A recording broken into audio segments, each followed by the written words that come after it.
Hello and welcome back to Fate's Day Night. My name is Dennis, and last time we decide, we're not going to turn back time and fix that mistake. We're going to keep going on and living through it. So we convinced Saber basically not to change the past, and later on Gilgamesh comes and he's like, alright, Saber is mine, let's go.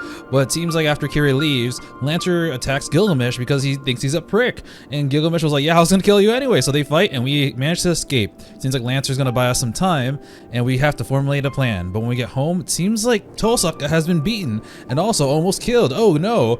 But luckily she's still stable, or she'll definitely recover. But she gives us a few pieces of advice and a weapon. And in several different bad ends, we decide to, go confront Kira unprepared, and then we kind of get killed.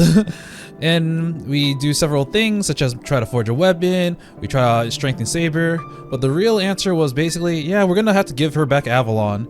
So now we're kind of prepared for the final encounter. As I mentioned before, we are, how do I phrase this? We are basically at a straight shoot to the end. So I believe there are only a few events left. Here you can see these events are called Fate's Day Night. Right now we're on Fate's Day Night 1. So I'm gonna try my best to play till the end of the game. It might take a really, really long time, but I guess we'll see. But let's head into the episode. The moon hangs high in the sky. The clouds have finally cleared and the black of the night is giving way to indigo. It will be dawn soon. Damn, that late. The long night is about to end.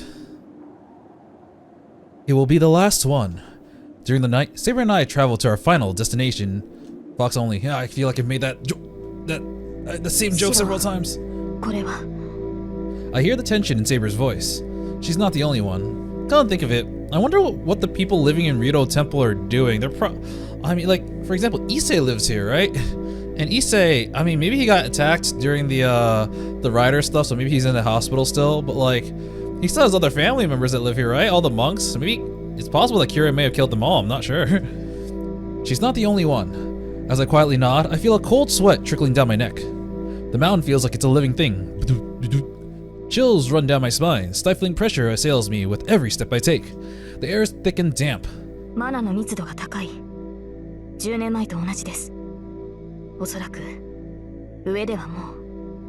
The summoning of the Holy Grail has begun. Maybe it's even over by now.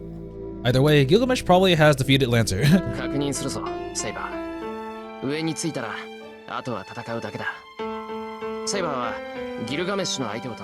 This is kind of similar to what happened to the other one.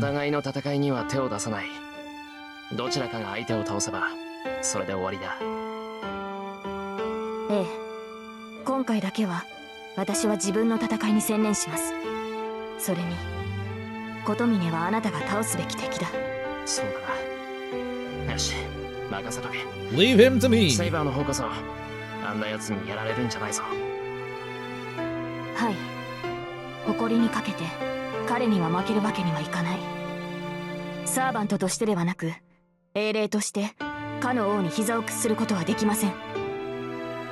There is no longer hesitation or worry in her voice. I don't need to say anything else to her. We will head to battle and determine the final master in this war.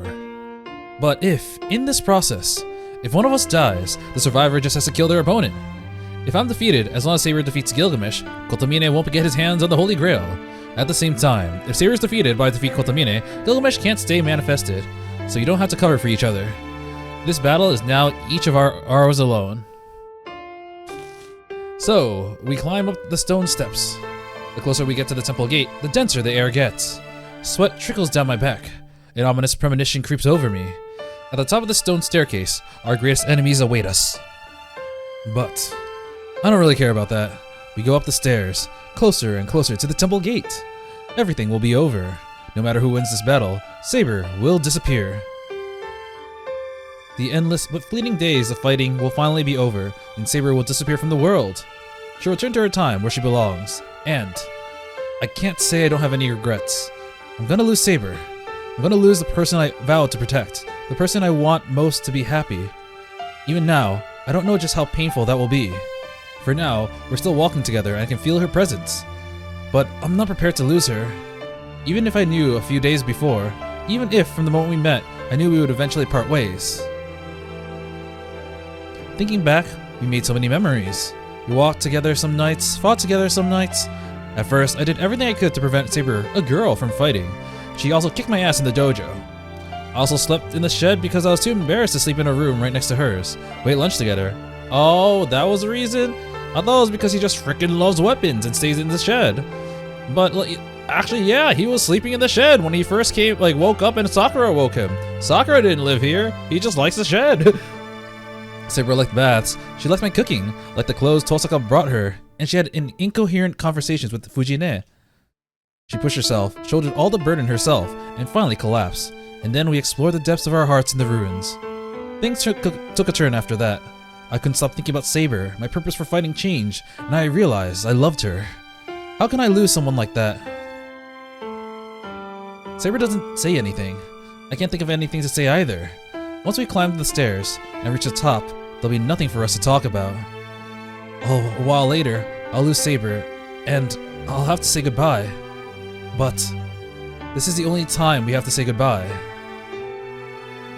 Is that what he said? Yeah, the only time we have to say goodbye. We climb the stairs. If I want to avoid saying goodbye, I just have to chatter about insignificant stuff like before. For example, let's go to the town when we get home. What should we eat for breakfast tomorrow? Insignificant stuff. I can't even seem to do that though, because whatever I say, those could end up being our last words. A clear end. Neither Saber nor I could say a clear goodbye. Aww. You never know when your last words are gonna be. And now we're at the temple gate. This is my last chance. If we proceed, it'll all be over. But if we go back, maybe I can think of something that would stop me from losing her. Saber. I stop and turn to Saber. She's still the same as ever. Her face is composed, but her eyes seem tense, like she's trying to hold something in. The moment I see those eyes, I'm assailed by temptation on all sides. Temptation to run away. Temptation to turn back so I don't lose her. Temptation to tell her what I really want, assuring me she'll accept. My resolve wavers. The temptations are begging, itching to be voiced. I bite my tongue. Damn. He wants her to stay, but he's like, no, this is what I have to do. I tell her, just like usual, as her master. Saber nods silently. I see the strength in her eyes, full of resolve as they always were. I won't make any requests. The same way she believes in me, I'm gonna believe I made the right choice. I cross the threshold of the temple gate. There's no turning back now. I can't say anything. Not that I could say what I really wanted anyway. But I want to at least believe that this frustrated silence managed to convey my feelings. We finished climbing the long stone stairs. This is our final memory of our time together here on this earth. Damn. Yeah, because no matter what, whether she beats Gilgamesh or Gilgamesh beats her, if he beats Kirei or Kirei beats him, she's gonna disappear after the battle with Gilgamesh, so it's like, The summit is bathed in a crimson glow. Wind whips my face, seeming to come from that red light somewhere at the rear of the temple ground. The air is heavy with death. Oh, just like that night. It reminds me of that fire 10 years ago. But it's different. Bound up in red light, I spy something that looks like it's going to ooze out over the temple itself. It's out, past the building. The glistening blackness, like mucus, spreads over the vivid red. The mud spreads like oil over the clear ground. It oozes over the ground, contaminating it, killing everything it touches. It's like a visible curse. Even a mage like me, still in training as I am, understands that that stuff only acts on the human psyche and will only swallow human bodies. He's here. Saber. Gilgamesh stands there, haloed by the vivid red glow. He pays no mind to the blood-red glow or death-shrouded blackness. The servant, armored in gold, waits in the middle of the temple grounds for Saber and Saber alone.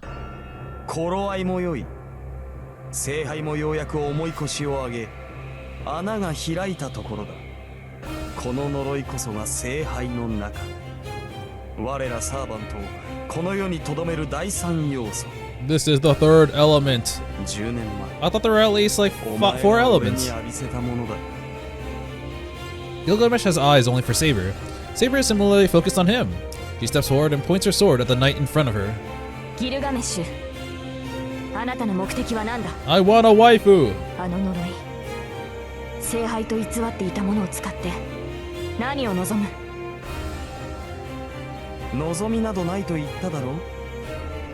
乙女が聖杯をどう扱おうと俺は知らん。今のところ俺の関心はお前だけだ。 As if to answer, the Gold Knight raises one arm. At the same time, a shimmering haze forms behind him. The king's treasure, hundreds of noble phantasms are readied in that haze, like bullets loaded onto a gun. ようやくこの時が来たか。今までずーっと考えていたぞセイバー。嫌がるお前をどう踏み伏せ、あれを飲ませるか。 Well, okay. 泣きむせぶ kind of a creep. 踏みつけ、その体を染め抜くほどの泥を飲ませ、もだえ死ぬに耐えきれず俺の足元にすがりつく。その汚れ切った姿をな。Okay. Man, I think a lot of fangirls are really into this. よく言った。ならば、その身が同じ末路をたどろうと異論はないな。英雄。 She's like, how about no to you? She takes another step. Saber walks right into the range of all those noble phantasms. This isn't a battle I can help with. No ordinary human could step into this battle between Saber and Gilgamesh. それでこそセイバー。俺には勝てないと知った上でなおその気概。宴の終わりを飾るにふさわしいが。邪魔はいらぬ。そこの雑種。琴峰に用があるのなら早々に消えろ。奴は祭壇で貴様を待ってる。We're basically going the same motions as the other ending, but like with a little bit more detail. Like Shirou's walk up the stairs, thinking about his final moments. Here Gilgamesh expressing how he wants to put Saber under his feet into the mud. But everything else is actually like, the structure is the same. So I kind of wonder, why did the other ones lead to a bad ending while this one led to a good one? Or I'm assuming this is a good one. Kotomine is waiting? I glance at Saber. She gives a slight nod, her eyes still on Gilgamesh. As I leave, I feel her wishing me luck. Bye, Saber. I turn around. My opponent is elsewhere, behind me. As I run, I hear the sounds of Saber's deadly battle beginning. Deep in the grounds, behind Rito Temple's main building is a large lake. It's been untouched for a long time, making it seem sacred, like it's inhabited by a dragon god. The lake's clear, blue water is so pure and clean, and with not a trace of cloudiness. I feel like I've made that same verbal slip-up the last ending. At least that was true until yesterday. The lake is far from pure now. Red phosphorescence spreads out before me. It's a sea of dark, murky tar. I don't know what kind of dyslexia I had just now. I thought it said murky fear, which would still work. And... oh my god. It's a menu sound. Hi, Ilya. Can you please put on some clothes? A hollow chasm yawns in the air. Or, sorry, chasm. The body of a young girl floating near, an offering. I've been trying to remain calm all this time, but that sight drives me over the edge. I stop and glare at the enemy.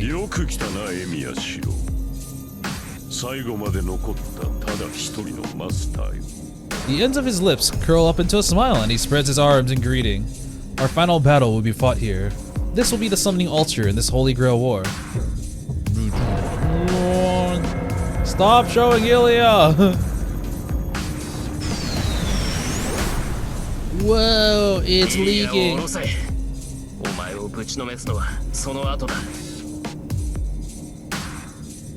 We're about 10 meters apart. As soon as I take another step, the battle will begin.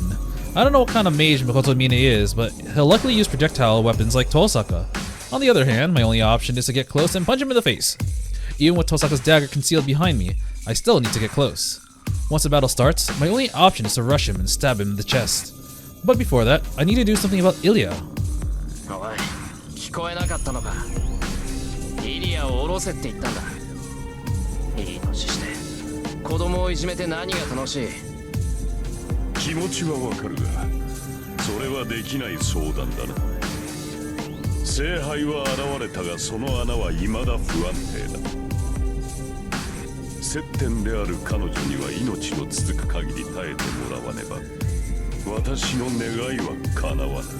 Fuck your wish.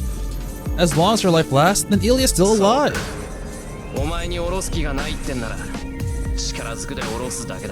お前の願い、その黒い泥を今すぐに止めてやれ。Oh ho. なるほど。お前にはこれが私の望みに見えるわけか。さすがはキリツグの息子だな。よもや2代にわたって思い違いを続けるとは。この泥は私の手によるものではない。これは聖杯より溢れる力。本来は万能であるはずの無色の力だ。So if it's supposed to be colorless, why does it have color? それを黒く染めるなど人の力ではできる。この聖杯はな、初めからこうなのだ。開けてしまえば最後、際限なく溢れ出し最悪を巻き起こす。それがこの聖杯の正体だ。この中にはあらゆる悪性、人の世を分け隔てなく呪うものが詰まっている。それを操ることなど誰にもできん。 What is he talking about? If that's true, he didn't become a master because he had a wish to fulfill, but just instead so that he can just open this thing? ことにね。お前の望みは何だ？ What is your wish? I grind my teeth and glare at him. He smiles wider. そうだな。強いて言うならば娯楽だよ。Just for fun. It's such a simple answer. だって。わからないのか。例えば音楽だ。歌を楽しいと思うのはなぜだと思う。How do you know Shirou likes music? He never showed any indication of liking music. なんだってそんな。では本はどうだ。物語が人を引きつけるのはなぜだと思う。 Joke's on you, I can't read. Why? I never thought about that sort of thing before. そう、考えるまでもない。あらゆる娯楽、人間を喜ばせるもの、それらが楽しいのは単に人間が作ったものだから。よいか。あらゆる創造物は人間の内より生じるもの。つまるところ、この世で最も愉快なものとは人間に他ならない。むき出しの人間こそが最高の娯楽となる。それに比べれば彼らが生み出す娯楽など二次的なもの。そう、音楽も物語も愛憎も憐憫も信頼も裏切りも道徳も背徳も幻想も真実も全て抱きすべき不純物に過ぎる。Okay. そのようなもの、所詮は残りかすに過ぎぬ二流の娯楽。私が楽しみたいのは人間そのものでな。そのような余分なものなどもはや口に合わん。そのためには営みなどという贅肉はそぎ落とさなければならない。走馬灯というものがあるだろう。それと同じだ。人間は死の瞬間にのみ価値がある。生存という助走距離を持って高く飛び、空に届き尊く輝くもの、その瞬きこそが私の望みだ。それがお前の求めた質問の答えだ。お前たちが平穏を糧にするように、この身は星の光を食べて生きている。Seeing the priest give such a sermon, his arms spread wide, is strange to say the least. A chill runs down my back, but not from what he said. Seeming like that, talking about human beings, and seeming like somehow sacred is what is giving me chills. つまりお前は He likes to see people suffer. ああ、10年前の火災は悪くなかった。小規模ではあったが、通常ではありえない刺激に満ちていたから。そう、私が望むものなどその程度だ。あのような地獄にこそ魂の炸裂、人における最高のきらめきがある。それはお前自身も体験したことではないかな、エミヤシロ。どうだ、無念のまま朽ちる人間の叫びは胸に迫るものがあっただろう。No. Bullshit. That day? How could he ever describe the hell of that day like that? 理解してくれた。いびつな形ではあるが、私ほど人間を愛している者はいない。故に、私ほど聖杯にふさわしい人間もいまい。You know, I think I've said this in the Fate Samurai Remnant chapters or like episodes, but I end up comparing a character to Kotomine Kirei because it's very interesting. He's a character that like has no stimulus from normal things that would make people happy. He's not happy when the normal person would be happy. Like, he had a marriage, he had a child, he had like everything handed to him, but he was just like, this makes me feel nothing. The only time he's ever felt something was when he was in the Holy Grail War, and then he basically created a tragedy for someone. And I always thought, he was like, you know what, this tragedy is actually very, very entertaining. It just fills me with some kind of happiness. And he's like, ooh, I actually love all these people when they are at their lowest, and man, does it give me some kind of high. And that's the type of person Kirei is. He doesn't like, I don't know if he's, I guess he might be inherently evil, because being evil is what makes him happy. So it's like, it's very interesting take on like what I believe is like, I don't remember what the difference between sociopath and psychopath is, but there's like something that's just very off about them, and or not about them, but about Kirei, and he just doesn't feel emotions the same way a normal person does. The priest smiles. Oh, I've heard that phrase before. The priest smiles, pleased with himself. Is he saying that he thinks all those people dying helplessly was a wonderful, beautiful thing? I focus on my feet. Every muscle in my leg tenses, ready to break into a sprint.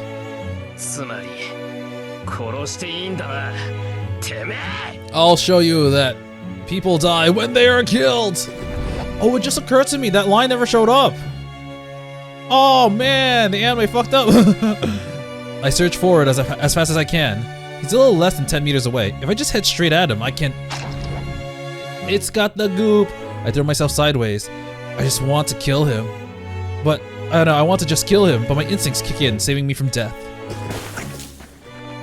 I go tumbling across the ground, scrambling to look up.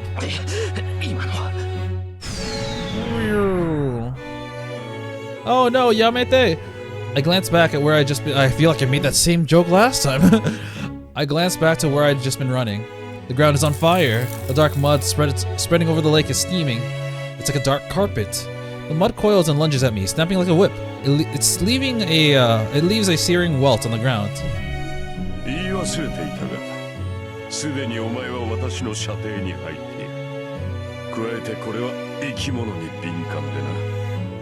I still love this line. It's like, you are in my range from my stand. Or. I also said that last time. Holy crap.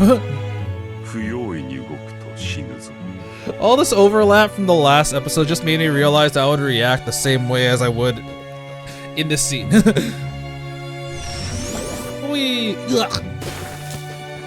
I leap out of the way of the black mud as it strikes me once again. To hell with that darting around blindly. This bastard's intent on killing me. I reposition myself, keeping an eye on the lake. I am no closer to Kotomine. Looks like he's gonna keep me 10 meters away. The muddy tentacle seems to be able to stretch endlessly. It follows no matter how far I retreat, and it's not the only one.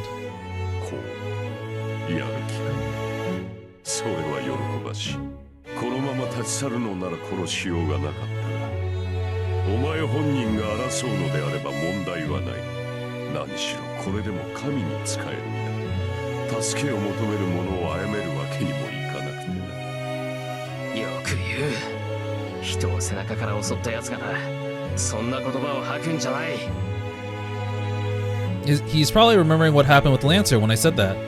Kotomiya laughs as if impressed.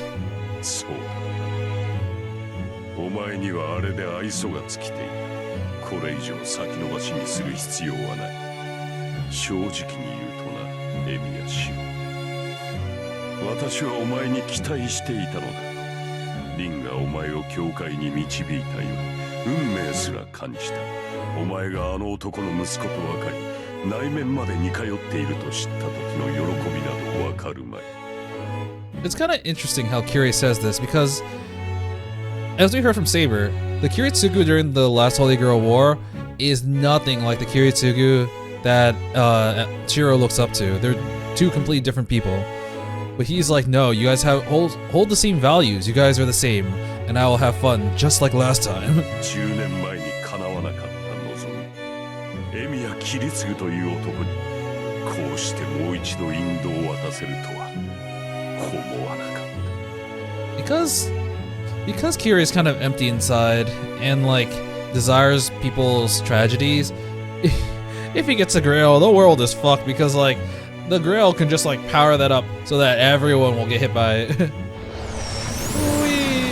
The tentacle twists towards me. It looms over the lake. Its sickle-shaped head looks like a dark serpent. I bite my lip. I'm in about the worst possible situation here. More and more tentacles emerge from the lake. I'm not sure how much longer I can even survive, to say nothing of getting near Kotomine. 勝機がないのは当然だ。お前の生きた年数と私の生きた年数では大きく開きがある。何かで掛け算でもしない限り埋められる差ではあるまい。The priest raises his hands. He stares at the heavens like a conductor leading an orchestra. 命をかけろ。あるいはこの身に届くかもしれん。The serpent surges forward. Yeah, I don't know why Shirou didn't die here. Well, okay, well, I guess we'll find out later. Well, that's a lot of swords on the ground. Yep, sparks fly in all directions. The Golden Knight steps back, evading a series of savage attacks executed with astonishing skill. She must have seen it as an opening. Saber twists away from a short sword fired at her and takes a step towards her enemies. I'm just imagining Gilgamesh has like a gun in his arsenal, but he's just so used to flinging stuff that he just flings the gun at people. Her shout tears through the space. Her sword strikes like a comet. She presses the attack on the Golden Knight. He stumbles backwards, overwhelmed by her skill and ferocity. Her sword dances. So titanic is its strength behind her every blow. Each could shatter boulders, smash down walls of even the most impregnable fortresses. And yet... the myriad deadly weapons appearing from behind her enemy turns aside every strike. Gilgamesh slips back from the onslaught, another sword in hand. It's easy enough for her to repel his strikes, but she can't meet his attacks directly. Each of the enemy's weapons has the ability she simply does not know. Oh yeah, it's true. He holds like basically the blueprints to all the weapons in the world, but she doesn't know what all of them are.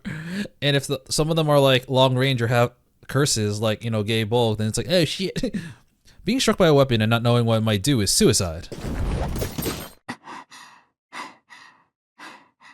Saber steps away from her cornered enemy to compose herself. Gilgamesh, on the other hand, is not troubled at all and picks himself up. 懲りぬ女よ。何度やっても無駄だとわからぬか? Gilgamesh shows no sign of fatigue. To him, this battle is merely a bit of entertainment. He can't very well feel nervous or tired when he knows with the perfect certainty that he will win. It is another matter entirely for Saber. She knows that her only shot at victory is now, before her enemy starts taking this seriously. She needs to defeat Gilgamesh before he can use Ea, or she will lose. And so, even knowing that it may be impossible, she does not relent in her onslaught, giving no thought to her own stamina. This isn't the first time she's cornered her enemy, or the second. But she's never been able... Oh, wait, she's cornered her enemy? But I feel like her mentality right now is like she's being cornered. But she's never been able to break through his wall of noble phantasms. まだ続けるのか。主に忠誠を誓うのはいいが、それも限度があろう。今頃あの雑種は琴峰に殺されている。雑種。もはや、お前が戦う理由はなかろうよ。I will say, like, even though, you know, Gilgamesh is still kind of a dick, his voice is a lot more tamer than I remembered. I remember him, like, yelling a lot. 私の主は健在だ。あのようなマスター相手に、四郎が膝を屈するなどありえない。それも時間の問題だ。お前は聖杯を知らぬ。あれの相手は俺でも手こずるのだぞ。お前ならいざ知らず、あのような小僧が1分と持つものか。お前は俺には勝てぬし、あやつでは琴峰に勝てん。配役を誤ったな。お前が聖杯に挑んでいれば、この戦いはお前の勝利だったろうに。You know, I was wondering, like, if the kill condition or the win condition is to kill Kirei, why didn't they both jump him? But then I realized Archer is at the very front of the Rito Temple for that reason. It's so that he forces the engagement with Saber. It's either they both face Gilgamesh or Saber faces Gilgamesh. Like, either way, Saber's out of the picture because Gilgamesh is here to prevent her from joining Shirou. There's no amusement in the Golden Knight's eyes. He's serious, but that's wrong. To Saber, the choice itself was a mistake. まさかこれが正しい選択だ。私は貴様になど負けぬし、シロはあのような死者には負けない。 Well, actually, in another ending, I kind of died. まだ出てもいない結果を期待するとは、英雄王の名も地に落ちたというものだ。ほう。減らず口を言うだけの体力は残っていたか。 He's like, oh, resistance, that's kind of hot. The air around Gilgamesh twists and distorts. Oh god, there's a lot more weapons. More and more noble phantasms appear behind him. 来るか。 Saber adjusts her grip on the sacred sword. In truth, there is a way. There's only one way to defeat that golden knight. それには。 For her plan to succeed, certain conditions must be met. Even if she takes out Ea, he will still... Wait, takes out... Oh, sorry. He takes out Ea? Wait. Well, let me... He will still be able to defend against her attacks if he has any energy left. Oh, sorry. He's saying if she just, like, basically is able to defeat Ea, the weapon. I thought it meant she literally takes it out from the gate of Babylon. I'm like, wait, what? She'll also have to take Ea's attack head on again to be sure whether it's even possible to defeat. エアを受ける。まさかいかに鞘が戻ろうと、あれを受けては立ち上がれない。 But there is no other way to win. It's just a matter of how to spin that thin thread of hope into real victory. Normally, her intuition would show her the best route, and she would act in accordance with what she sees. But that intuition is of no help now. Perhaps her chances of victory are so slim that her intuition cannot show her the path. But she still has to fight. She has to keep fighting for Shirou, who surrendered his own defense by returning that sheath to her. She cannot let this man defeat her. そうか。どうやら決定的な敗北でなければ納得がいかぬと見える。Even more weapons appear behind Gilgamesh. Every single one aims towards Saber, moving without Gilgamesh even touching them. Before, only the hilts were visible, but now the blades emerge, awaiting their master's command. Wow, he's taking them out blade first now, so that it's like, yep, it's gonna be sharp now. This is the way knights should fight. Gilgamesh was never a swordsman.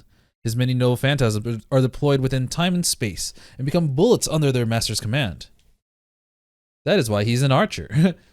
He is the strongest in that regard. He just fires weapons. うまく避けろ。なーに。運が良ければ手足を串刺す程度であろう。Well, with a single command, a rain of swords descends on her like with godlike speed. Each of them possessed its own special, fatal power.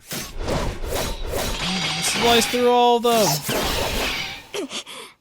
She evades every single one as if gracefully slipping between fallen leaves. A sword from the front, a spear from the left, pole arms from above and below, three-pronged swords sweeping at her in an arc. A hammer larger than even her streaks, larger even than her, streaks towards her like a meteor. She blocks, parries, dodges, and then twists away from the final attack. I guess she was just lucky. Saber's breathing is labored, and she struggles to regain her ground even after being put on the back foot. At that moment, she sees something behind her enemy. Behind Gilgamesh. 47 noble phantasms are already deployed, all at the ready. 47! Damn, you counted that fast. She leaps with all her might. As if to prevent her from escaping, a flurry of noble phantasms race towards her, tearing up the earth. A torrent of noble phantasms slam into the ground one after another. Her armor is shattered, her gauntlets split open, and even her greaves are impaled. Yeah. Sarah manages to avoid sustaining any fatal wounds, but in that moment, she sees something even worse. Beyond that rain of null phantasms, as if to finish off his exhausted prey, the King of Heroes draws his favorite sword. He's got the what is that called? The drill sword. Kind of sounds like air. Saber lets gravity carry her back to the ground. She lands hard and immediately pours magical energy into her sword, but she isn't sure that she can make it in time. Go, go, charge, charge, charge! The wind howls, the blade of light emerges, and she raises her sword without waiting for the wind to finish unraveling.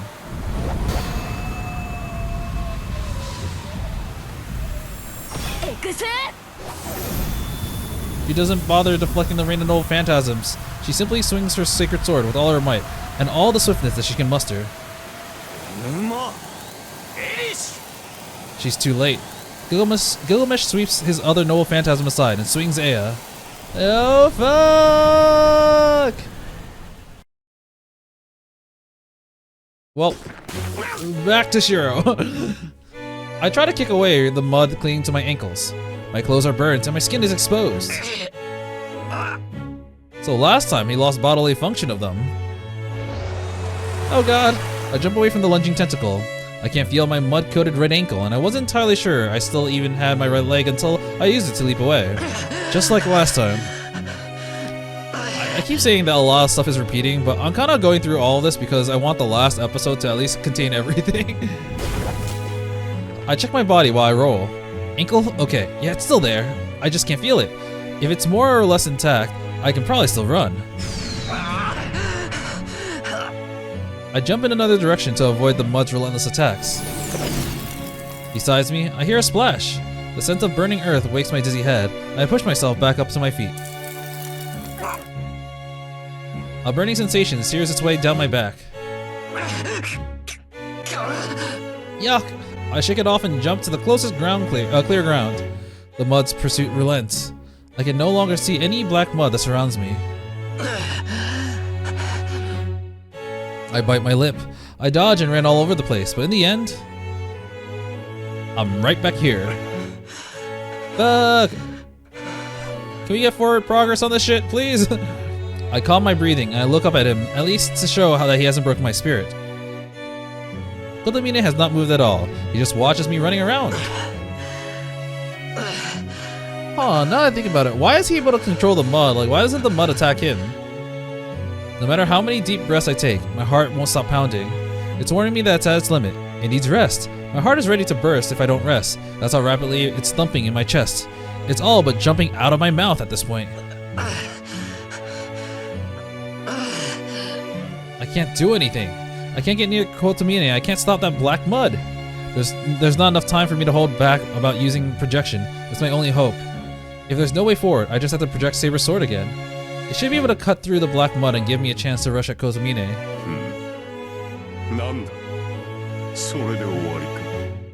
The moment he speaks. Whoa! A tidal wave of mud crashes over me. I look up just in time to dodge. Though this time he's able to dodge, and for some reason, Ilya is slightly tilted. The mud itself isn't bad. It's slow compared to Saber's strikes when we sparred, and it doesn't change direction, so it's easy to dodge. But that only applies when there's just one tentacle. I can't handle multiple tentacles at once, or else that strike, or those that strike me from behind as soon as I dodge another. Or those that strike me. Okay, yeah. As a result, I can only move around, and still, mud slowly covers me. There's no time to rest. I'm not going to be able to use my projection. Projection requires me to form an image of the weapon from the very beginning, so I need at least a full minute of concentration. But if I give Kotomine an opening like that, the only thing left of me will be smoking bones. You know, I was wondering how this is going to be different. I thought maybe because he doesn't have the sheath to heal him, he will play a little bit more safely, and maybe he'll try to evade and run away so he can use projection. But nope, he still can't use it. Everywhere the mud touches me, I go numb. At least it's not painful, but if that mud covers my entire body, I might not even know whether I'm dead or alive. If that happens, I'm a goner. I'd melt away, bones and all. I can only run. I know it's a matter of time until I run out of steam, but I have to keep running for now. have no chances of reaching Kotomine while all I'm doing is avoiding the mud. The mud pours like a waterfall behind him, so trying that way isn't an option either. If I'm gonna have any chance of getting near him, I have to do something about this mud. Wow, what the heck is that? They just whipped me? Oh, fuck. I can't believe it. I picked now of all times to trip? That happened last time too. Kotomine stares down at me as if I were a piece of trash. He points a finger at me and several snakeheads rear up from the lake. Get up. I try to get up but fall again. I fall. The snake pursues me. But I still fall. Why? Black mud splashes over the back of my neck. Why? Now they look closer. My right leg is entirely black. What the fuck? That's what happened last time. 少しは楽しめると期待したが、所詮は切り継ぐの息子。つくづく益にならぬ連中だ。I look up. I'm still conscious. My wrists and necks are bound by the chains of mud, but I can still feel my body. So, in this one, Kirei spares him? For now? 無論、すぐ終わらせるとも。だがそれでは芸がなかろう。お前は切り継ぐの贋作だからな。奴に受けた10年前の負債は、お前の死で返してもらう。So, is he sparing him because, or for now, like, so he can kill him more viciously later because he was just so pathetic and he wanted to kill him better? What? My skin burns where the mud touches it. Feels like acid is seeping from my pores. I grit my teeth, trying to endure the pain and check my right leg. It's completely black. I can't feel it and won't move.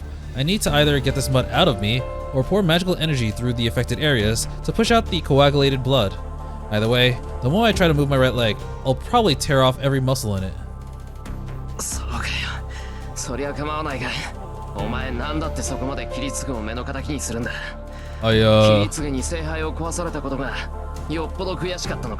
I think it's because he shot me.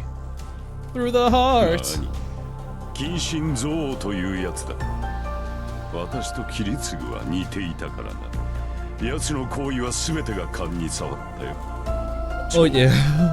お前が私に嫌悪を抱くのと変わらない。The moment he met Shirou met Kotomine, he's just like, yeah, bad vibes. I don't vibe with this dude. ふざけるな。切り継ぐとお前が似ているなんて間違っても口にするな。なるほど。お前にとってはそうだ。何しろ奴は私を見逃すほどの善人だったからな。あの大火災を引き起こした私を倒しただけで命までは取らなかった。それが間違いだったことをお前は知っているはずだ。切り継ぐさえ私を殺しておけば、あの孤児たちは穏やかな日常を送れたのだろうからな。I don't know about that. I heard stuff about those orphanages. 反論できまい。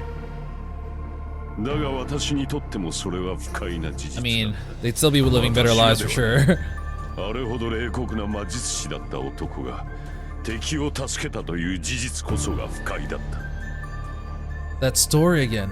Sarah told me that Kiritsugu was a first-class mage, and he would do anything to accomplish his goals. But then... だが、奴の過ちはそんなことではない。奴が犯した過ちはな、聖杯を壊しただけでこの戦いが終わったと思い込んだことだ。故に、奴はお前に何も伝えず、聖杯戦争は終わったのだと楽観し、この呪いに侵されたまま人生を終え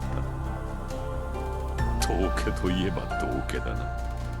奴は自身を呪った私を見逃し、その果てに数年足らずで命を落とした。自分はことを成したと、聖杯戦争を終わらせたのだと、勘違いの達成感を得たままでな。Huh. That's a good point. Hold on. Does that mean Kiritsugu died because of Kotomine? What did the peaceful face he had on the night of his death mean? Wait, what do you mean by Kirit?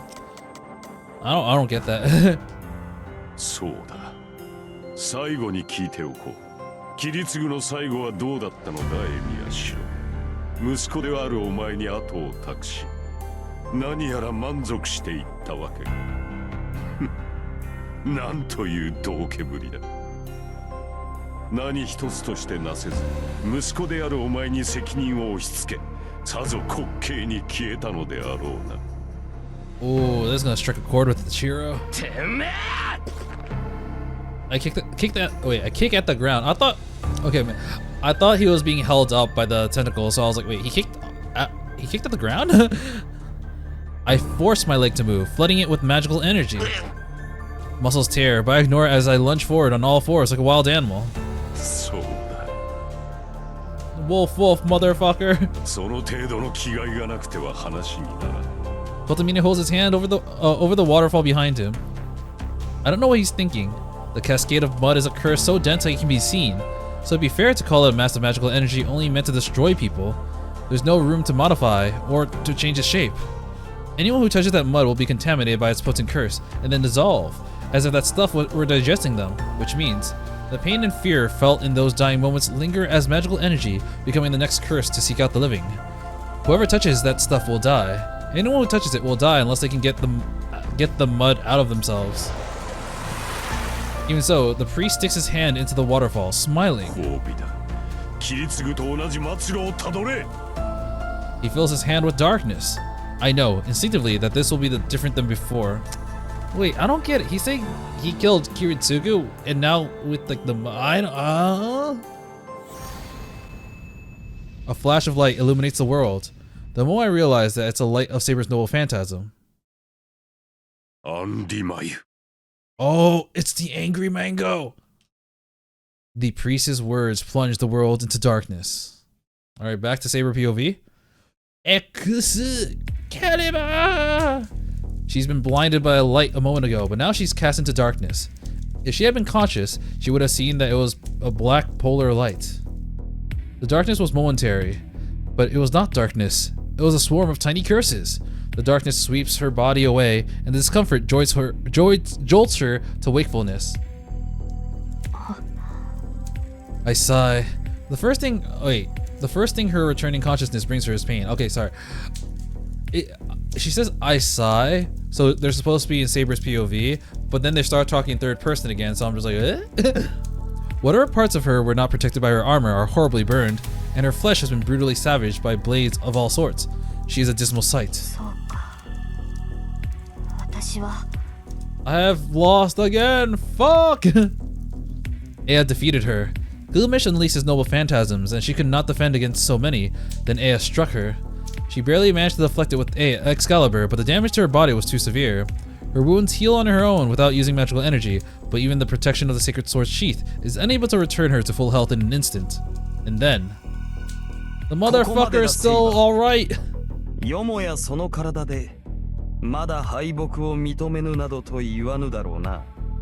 Gilgamesh walks forward, not a scratch on his armor. Saber lays on the ground, looking up at her enemy. There's nothing she can do right now. Nothing can stop him from doing whatever he likes with her now. Despite the situation, Saber is more concerned about that light. That flash of light. That deep darkness that wells up from the far side of the temple and for a moment covered the world itself. She doesn't want to think about it, but that darkness might have been aimed at Shirou.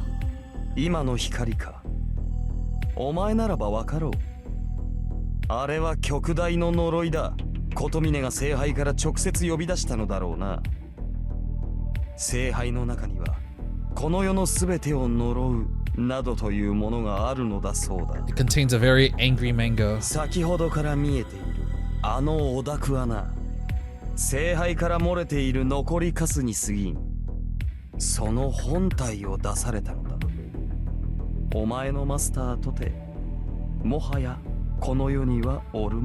Oh wait, come and think of it. Shirou never used his last command spell, so he still has it. Oh, maybe that'll help him. But I wonder how. But since he still has his command spell, that means Saber will still be able to detect whether or not Shirou is dead or alive.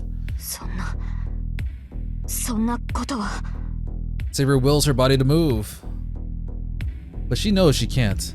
She can't just lay down though. だちゃんと。 She can still feel her connection with her master. It's weak, like the faint embers of a fire on the verge of going out, but Shirou is alive. She has to keep going. If he fights something unheard of or incomprehensible, Shirou will be no match for it. Saber clings to that faint warmth again and again wills herself to move. But it's useless. Even her sacred sword's sheath needs a few more minutes to restore her. もはや手遅れだ。おとなしくしていろよ、セイバー。お前が何をしようが次期聖杯は溢れ出す。10年前の再来だ。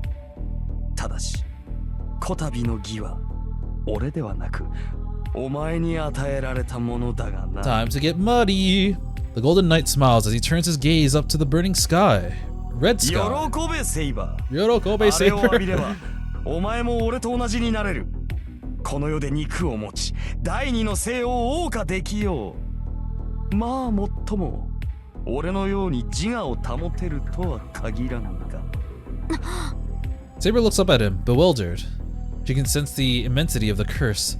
It is a magnificent cluster of magical energy. With so much power, any magecraft will be possible. Were a caster to wield it, the possibilities would be endless. It's a double-edged sword. It curses humans and only humans. Even heroic spirits would not be able to remain themselves after coming into contact with that curse. And that's when she realized, Gilgamesh. A decade ago, that corruption even swallowed up most of the most ancient of King of Heroes. Then, ギルガメッシュ、あなたは。 is he part Grail now? He's gone mad. ほう、そう思うか、騎士よ。 Gilgamesh looks down at Saber, laughing merrily. It's strangely out of character for him, but the look seems somehow appropriate. 侮るな。あの程度の呪い、飲み干せなくて何が英雄か。 I'm like thinking he's acting the same way he did in Fate Zero, but yeah. この世すべての悪？はっ、俺を染めたければその3倍は持ってこい。 It just feels like a mosquito, annoying, but not deadly. At least not for me. 英雄とはな、己が視界に入るすべての人間を背負うもの。 That was actually a really bad example because I recently learned that mosquitoes are the animals that are the cause of the most deaths on Earth. Never mind. この世のすべてなぞ、とうの昔に背負っている。 He carried humanity on his shoulders. Hearing those words, Saber gasps. She knows in that moment that she will never understand this heroic spirit. His unthinkable arrogance, the staggering ego leading him to believe heaven and earth exist only for him, his ruthless choices that bear no regard for any but himself. All of these things are complete opposite of her own beliefs and of what it is to be a king. But he was a king. Even Saber cannot deny that. No other servant than Gilgamesh could have retained their sense of self after being bathed in that immensely powerful curse. そうだな。 He's like, that just slid off. 泥を飲ませるのはいいが、それで自我を失われては楽しみがない。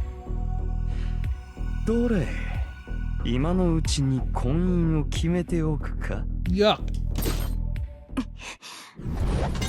Whoa. ギルガメッシュ、貴様。 Wait. Okay, I was trying to understand, like, the positioning. Gilgamesh is holding Saber by her foot. Okay. なんだ、手荒く扱われるのは趣味ではないか？ならば慣れておけ。女と食事に出し惜しみはしない主義でな。気の向くままに奪い、食らうだけだ。 Saber glares up at Gilgamesh as he hangs upside down. サーバントとしてマスターに義理を立てているわけか。くだらんな。たかが霊樹の縛りでこの体をくれてやっていたとは。それは違う。勘違いをするな、ギルガメッシュ。 I didn't do it because he's my master. I did it because this was an eroge. It was an eroge. 私は誰にも従わない。初めからこの体にそんな自由はないのだ。ほう。ではどうあっても俺のものにはならないというのか。 His red eyes rake over Saber. They are entirely devoid of human emotion. If she disobeys, he will kill her. No matter how attached he may be to something, if it does not obey him, he will simply destroy it. That is simply how Gilgamesh sees the world. Saber doesn't look away. She simply glares hatefully at Gilgamesh. ギルガメッシュ。私は誰のものにもならない。I'll only be Britain's possession. 私はすでに国のものだ。To Britain. この身は女である前に王なのだから。The king of Britain. She's not saying this to anyone in particular. She's simply expressing the tiny warmth still within her heart. 何を言うかと笑わせるな、セイバー。王にとって国とは己のものに過ぎない。何もかも支配できぬのならば、王などという超越者は不要なのだ。まったく。アーサー王よ。そんなだからお前は国によって滅ぼされたのだ。Oh shit. The Golden Knight mocks her for her naivete. Her heart is set now. Point blank Excalibur! だが英雄王よ。そんなだから、貴様は自らの国を滅ぼしたのだ。No, you!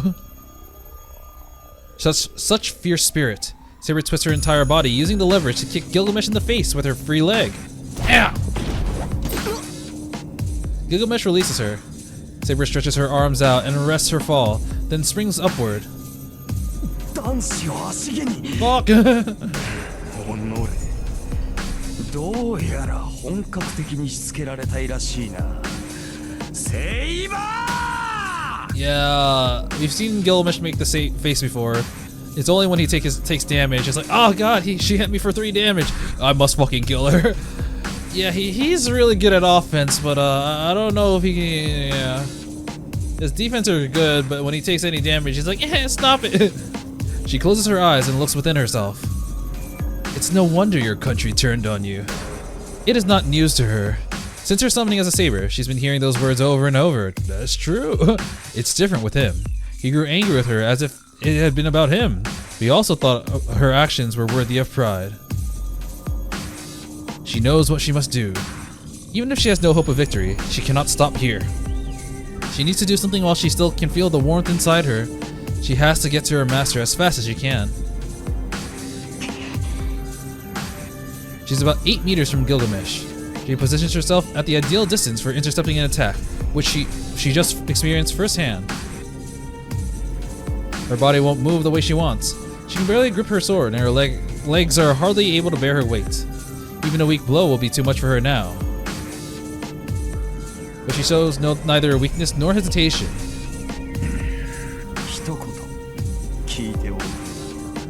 Even Gilgamesh feels like he has to prepare himself. The Golden Knight readies Ea, his eyes on his opponent. Yes! Saber doesn't answer. But her determination is there in her eyes.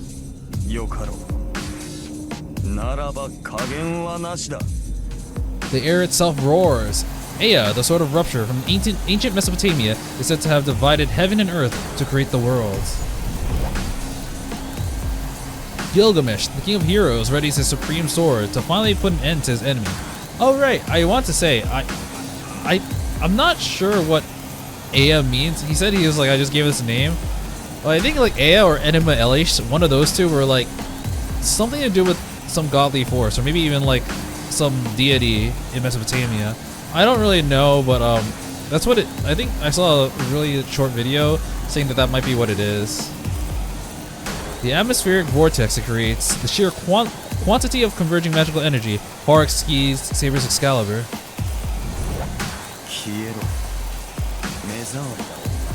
Bye bye. Look at how happy he is right now. I'm gonna kill this woman. Gilgamesh raises his sword. Saber mirrors the movement in perfect synchronization.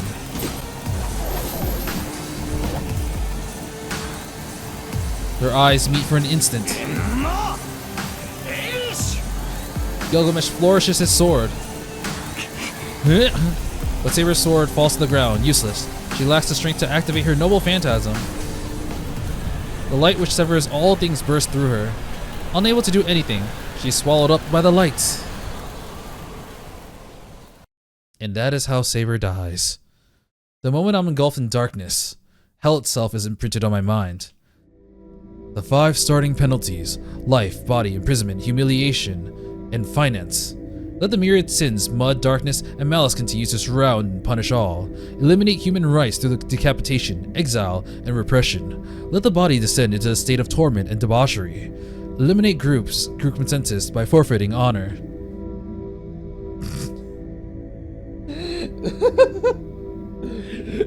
I misread that as DIC. Dick. Die. So yeah, die. Ridicule through greed and arbitrary decisions that freeze assets and property, imprisonment, fines, and the death penalty, crimes committed in the name of personal grudges, crimes committed to satisfy selfish desires, crimes committed unconsciously, crimes proclaiming self-consciousness, civil disturbance, solicitation, fraud, theft, robbery, kidnapping, self-harm, violence, arson, bombing, infringement, manslaughter, group violence, professional negligence, overconfidence. Die.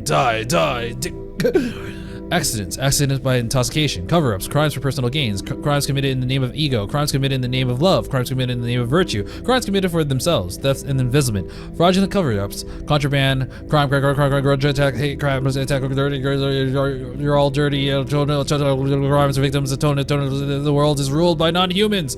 Know your conscience to rectify your sins. Oh my god, okay. Die ×5. Know the penalties of your sin. Herein lies the goodness of man, so plentiful that he is unaware of the totality of what he's exposed to. Know the violence used to cover up crime. Know the authority that hides the crime. Know the malignancy of man is here, so rare and so hard to find that stands out in sharp relief.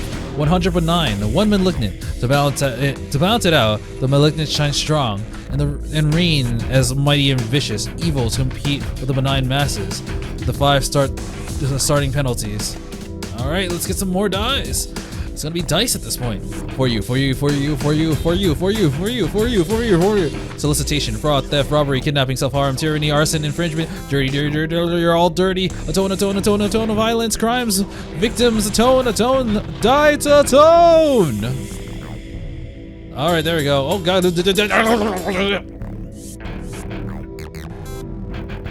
I do kind of get why they're doing this. They're trying to show like how fucked up all the world's evils are. My brain's gonna explode. The mud eating away at my body does not peel off. It mercilessly robs me of my warmth. I feel the horrible curse crushing all my senses, crushing me. Darkness I can't look at directly. Ugliness I can't acknowledge. Crimes I want to run from. All man's sins. I'm gonna die. Anyone caught up in this darkness wouldn't be able to resist letting it devour themselves, just from the sheer pain and disgust. But Kotomine said it once. This curse is what killed Kiritsugu. That's enough to banish the darkness. So maybe what Kiritsugu was trying to say is that, what Kiri is trying to say about Kiritsugu is that Kiritsugu was also tainted by this thing, and maybe it took 5 years to kill him, but this darkness ended up swallowing him. Maybe not like changing him, but it ended up just being the end of him. Maybe that's what he meant? I'm not sure. Because like, Kiri didn't physically kill him. Kiritsugu died in front of Shirou, right? Oh, well there's a face. Heat returns to my body. Blood rushes through me, wounded as I am, and helps me get back to my feet. And why not? I mean, Shirou Emiya shouldered all of this for years. Yeah, that's what they're trying to say. Did he die? His own wishes unfulfilled because those voices never stopped screaming at him to atone? He said he wanted to be a champion of justice. He ran around like an idiot trying to be useful to someone, and in the end, nobody let him do what he wanted to do. Even so, he still pursued something. The ideals he had given up on. And in the end, the words of some silly little kid lifted a burden from him, and he finally let himself believe that everything would be okay. Also, he's basically saying that for years he's been holding on because he felt like he had to, but then when someone gave him a moment of relief, thinking, my dream will pass on, he kind of let go, and this devoured him and ended up killing him. I think that's what they're saying. I have to stand up. I said I was going to take his place and carry on his dream. If I really am the son of Kiritsugu Emiya, the champion of justice, I can't let this bad guy beat me. Tosaka told me, I need a win even if it kills me. Saber told me, Kotomine is an enemy I have to defeat. Even Kotomine said, if I'm gonna fight, I should put my life on the line. That's right. What can I put on the line here if not my life? I don't have anything else to offer anyway.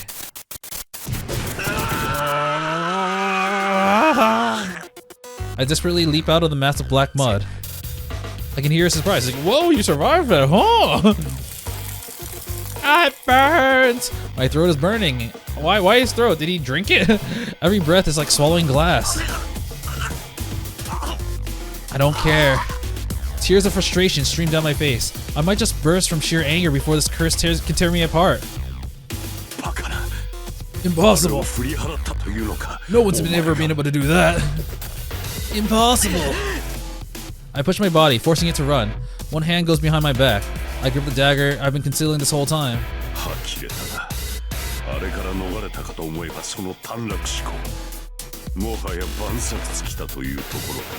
It hurts too much, I can't think. I never had a plan to begin with. I run. Kotomine sticks his hand into the waterfall behind him and draws out another lump of darkness.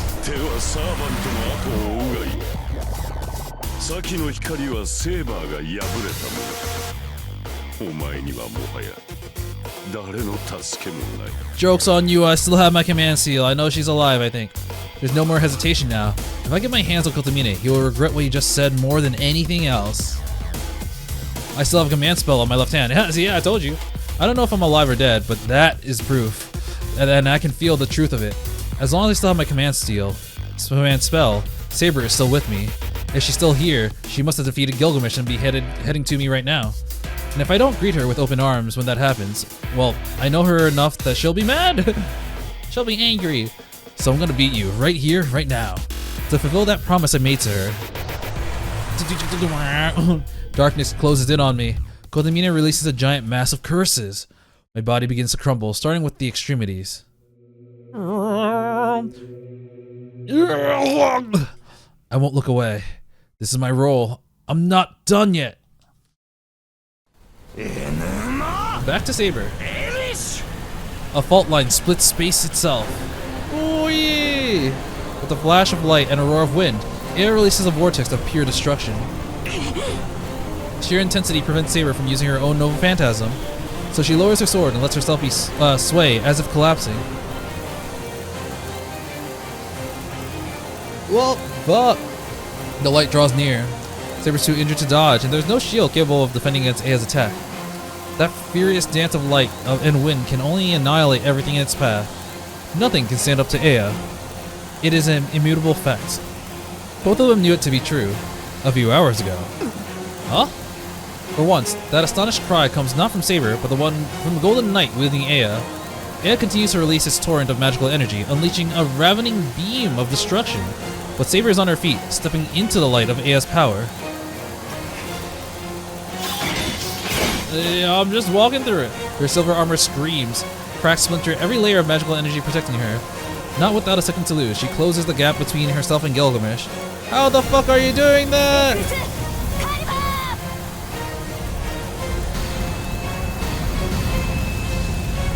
Whee! To counter Aya's destruction, Saber releases every drop of power at her command.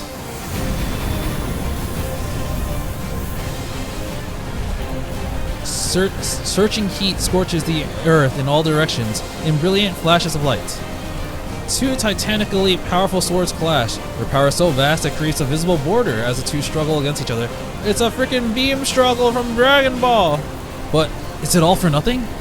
Excalibur cannot beat Aya. Even if Saber risks her life and attacks without concern for the consequences, she can only push back just the smallest bit. The scales tilt in the favor of Aya, and Excalibur's light weakens, pushing Saber back. It's a suicide attack, go! The Golden Knight draws Aya back, but then he sees the enemy renewed, reckless advance, so he pours yet even more energy into Aya. No turning back now. All there is to do is to use his full power to utterly annihilate Saber. Aya's segments spin faster, faster, faster, reaching their maximum speed, and the light that envelops Saber cuts Excalibur down. But in that instant before that happens, Saber charges. A tiny opening created by Excalibur's power allows her to take a single step closer. In that instant, she reaches that space. Her noble phantasm appears.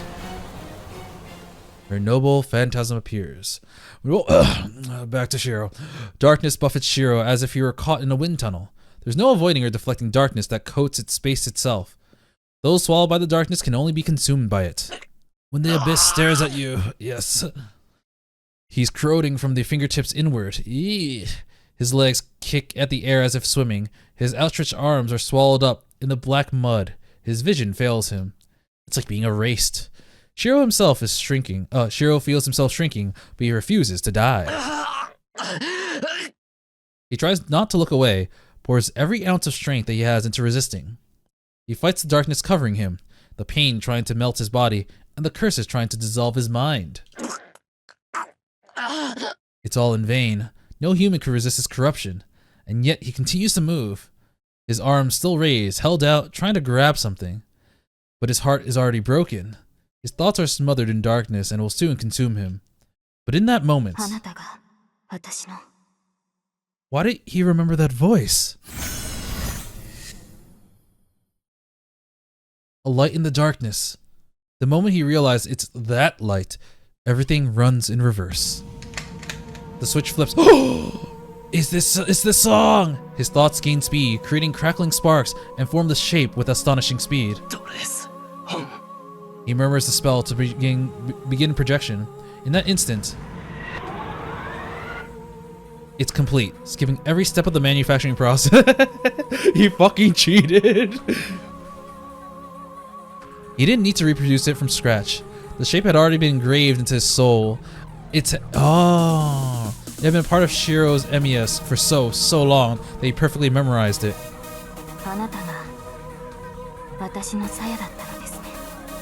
His fingertips, desperately reaching, moves again.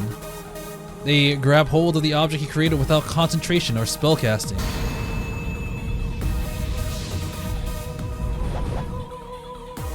The world turns on its head. Darkness eradicated by the golden light. In Jiro's grasp, duplicated flawlessly, his saber sheath. Oh man, this song gives me shivers every time now. This is Shirou's iconic song. And so, as Aya's all-destroying light burns away everything in its path, Saber releases her own noble phantasm. Like Merlin said, the sheath is more important than the sword. What appears before her, without question, is a sacred sword's sheath. The mystics which shroud it are unknown, but the sheath repels Aya's light. No, this is beyond simply defending its wielder. Instead, it cuts her off completely. The wall that keeps the filth of the outside world from a fairyland, a world that cannot be reached, forever isolated from the rest of the world. Saber is protected by the sheath of the sacred sword, and for a moment, she exists apart from all reason and logic in this world. It is the greatest protection in the world. Nothing, not even the 5 magics, can pierce this perfect defense. And so, the sheath is named Avalon. Avalon. It is a place that King Arthur is said to have gone after dying, the utopia the king dreamed of, but could not yet reach. Gilgamesh sees the Grim Reaper raising its scythe. Oh. She's invulnerable now, you can't hit her! But it's too late. Aya won't stop rotating and Gilgamesh can't retreat. How could he? Who could have ever believed an attack with so much magical energy, such unimaginable power, could ever be blocked?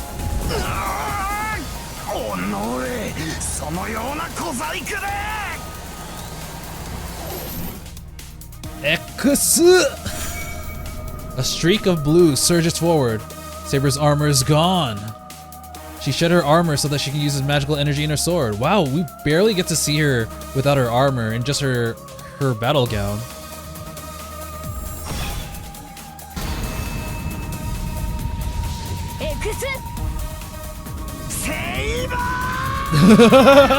Oh my god, look at this face. I've never seen this.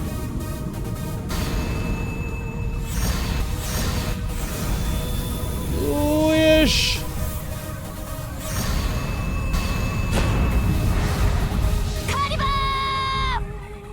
Dang, that's kind of cool.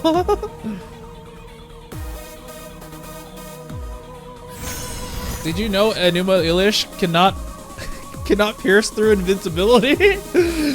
FGO jokes. The moment he takes the sheath, the darkness is dispelled. The darkness surrounding Shirou Emiya, the darkness that contaminated his body, fades all at once. But this should come as no surprise. The sacred sword's sheath protects its owner. This filthy mud could not possibly destroy the embodiment of the utopia the girl sought. He runs. The instant the darkness is dispelled, he moves with all the speed of a comet. 東映魔術貴様何者 Easy. That's the only thing I can do. The priest, so assured of his own strength, the boy who could afford no such arrogance, face off. But it is but an instant, but that instant decides the battle. Shirou Emiya runs, sometimes stumbling onto all fours. In one hand, he holds a dagger. He scrambles forward on his hands and knees towards the priest. Stab through the heart! Shirou doesn't stop. He thrusts a dagger of retribution in the priest's chest. The priest turns slowly. Before he can leave, Shirou steps forward on one foot to ground himself and turns in a circle using the momentum of his dash. He inverts himself like a top and he floods his left hand with magical energy and like a whirlwind, punch it into his chest! Oh right, I forgot he has to say the incantation. Oh fuck, he fucking shattered Kirei, oh my god! His magical energy pours into Azoth's blade, and along with the word to trigger its release. Oh wait, I kind of like this dual storytelling and having the climax happen at the same exact time. New servant data added. Who are we adding? I guess Saber, right? No Phantasm. Yeah, it was just a C. So it's probably this. So we have, yes, there we go. Avalon, Ever the Distant Utopia, rank EX. All right, let's take a read of this. Protects one person, but oh my god, does it give them some kind of invincibility? The ability of Excalibur's sheath, the third noble phantasm that was lost. The sheath of the Holy Sword was excavated in Cornwall by Einsburn and returned to its owner across the ages. In the legend of King Arthur, the true ability of the Holy Sword is the power of immortality that comes from this sheath. It has the ability to heal its owner's wounds and stop aging, but in actuality, it is what can be referred to as a mobile fortress that targets an individual. By unsheathing it and putting oneself in the home of the fairies, one can shut out any physical interference. It can even prevent physical interference from parallel worlds. Example of true magic. Wow, so the way I'm interpreting this, although it's kind of different because it felt like it blocked the attack and how they explained it with Aya, but the way I'm interpreting this is that it makes her basically, I don't know if ethereal is the right word because here it says it can prevent interference from parallel worlds, but it makes it so that her body basically enters a different state, or at least the sheath puts it so that attacks cannot attack Saber at all. Like, I imagine it goes through her instead of blocking her. But that's why she just literally just walks up, or technically runs up to Gilgamesh with no repercussions. And although Gilgamesh has the ability to deflect Excalibur due to Aya, he's not going to survive a full front face blow. I was gonna say full front, but like a point blank blow from Excalibur. That's gonna be that's a killer. Yeah. Saber swings her golden sword. She must not have had the energy to push herself back up. So Saber keeps her sword down, head down. Gilgamesh stares wide-eyed at the knight as she cuts him in half. Oh my god, my lower half! It's all over on the other side of the room! In the silence after, the wind whispers through the compound. There remains not a trace of the light that had flooded the area seconds ago. The two knights do not exchange words. They simply stand, facing each other as the battle ends. Gilgamesh sighs. He lifts a hand and traces a finger along her cheek, as if to check the knight. Oh, I remember the scene from the anime. 憎らしい女だ。最後までこの俺に歯向かうか。 His golden armor begins to fade. The bloody king of heroes starts to disappear. だが許そう。手に入らぬからこそ美しいものもある。 Yeah, that's a line I remember Gilgamesh saying upon the loss of the fight. So like I mentioned before, my only experience with the Fate route is a 2006 anime that I've only watched once, like 15 years ago or something, right? Maybe even more at this point. Yeah, I'm old. But the only thing I really remember is about the ending, like things post-caster, was Shirou facing off against Kirei and like something with a knife, which, you know, we just saw that happen. And Saber, I don't even remember how Saber beat Gilgamesh. I remember seeing in text that from like posts that she used Avalon to protect herself, but I legit don't remember that. I just remember her beating Gilgamesh and Gilgamesh like caressing her face, saying, some things are beautiful precisely because they are unattainable." And you know, the ending scene, because that is quite a big scene in Fate. But yeah, it's kind of nice to just kind of go over the visual novel again, because I mean, I remember liking the 2006 anime, but it definitely didn't feel as hype as like as freaking UBW or Heaven's Feel. So I never really went back to it. His fingers slip away from her. The arm he raised to touch her falls weakly. ならばこそ俺がお前に敗れるは必定だったか。 He's like, "You beat me? Me? Well, that's why I love you." He clicks his tongue in displeasure. And then at the end, ではな、騎士王。いや、なかなかに楽しかったぞ。 it's all about entertainment for these people. He smiles ironically and vanishes. Pale blue sparks flicker along the priest's form. They spread in all directions from where the dagger protrudes from his chest. No flesh falls away, and there is no sign of bleeding. Even so, the battle comes to an end. He's not even looking at me. Instead, he stares down at the dagger in his chest in confusion. The wind is blowing. A gust of wind blows from the hollow overhead, muffling the sound around him. In the silence that follows, なぜお前がこの剣を持っている？ a girl like gave it to me. Kotomina's voice is low, mumbling. それは俺のじゃない。遠坂から預かったものだ。 It's kind of funny when you think about this sword. I'm not gonna spoil anything about Phase Zero yet. I'll save that for the end of the episode. But I think in the description it said that this sword is passed on to someone when they've basically graduated or they're good enough to be a full-fledged mage. So that means that Tosaka got this from Kirei. So Kirei is like, "Yeah, I gave this to Tosaka. Oh god, it's in my chest. Oh god." And I know it's not exactly how it's supposed to be, but maybe in a way it's like Tosaka being like, "Yeah, Shirou, you are a full-fledged mage now. I have nothing left to teach you. You're a master at projection for some strange reason." I'm not sure how long he was thinking. He takes a deep breath and finally moves, having been motionless from the moment I charged at him and impaled him with the blade. そうか。以前気まぐれでどこぞの娘にくれてやったことが。 Oh right, I forgot. No. 10年前か。 He gave it to Tosaka 10 years ago at the end of the last Holy Grail War. なるほど。私も衰えるはずだ。 Kotomine collapses. I watch it all unfold. Even on the brink of death, he spoke of himself as if he were talking about someone else. Finally, the priest sinks into that which he summoned, the very thing he wished for. Into the mud I go! And that is the end of Kirei Kotomine. The true end of a long battle.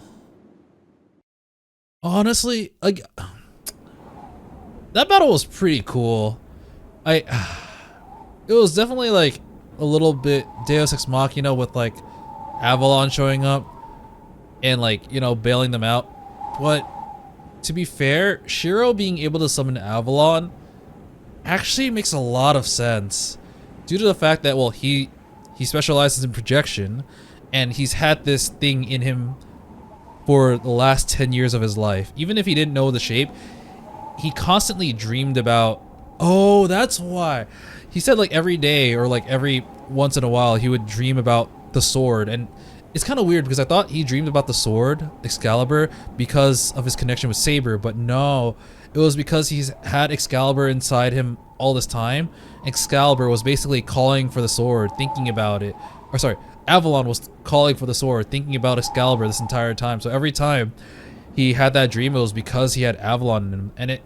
And as we saw when he materialized Avalon for Saber, he absolutely understands the construction of Avalon to the T, even though the user was like, holy shit, this is perfect, how did you do it? So even though he said that projection usually takes him a while because it has to visualize the image of, or the structure of whatever he has to project, Avalon is the one where it's like, yeah, this is my comfort one, I can do this a-okay. With the enemy defeated, only one task remains. the dark hollow in the sky. The mud has stopped pouring from it, but that eerie void continues to be quickened. Continues to quicken. It is the Holy Grail, the omnipotent grail said to be given to the winner of this war. Give it to me! The wind howls. With Kotomine gone, the power binding Ilya vanishes. Ilya's been released from the hollow, and now she sleeps beside me. She doesn't seem to be in danger of dying.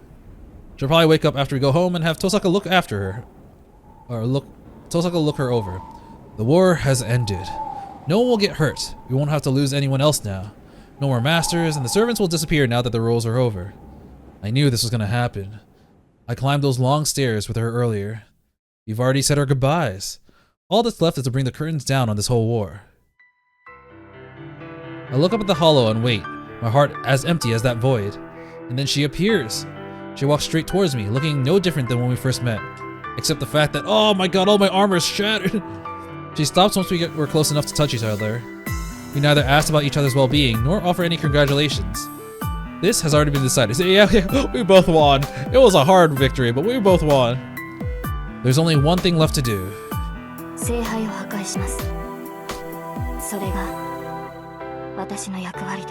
I have attained the Holy Grail, so technically I fulfilled my contract, but I'm fucking breaking it. Saber stalks walking forward.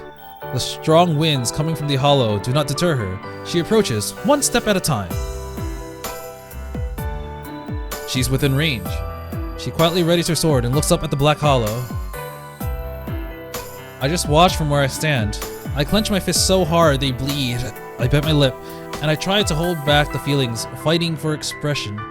I try to burn the image of her into my mind, and then... Master,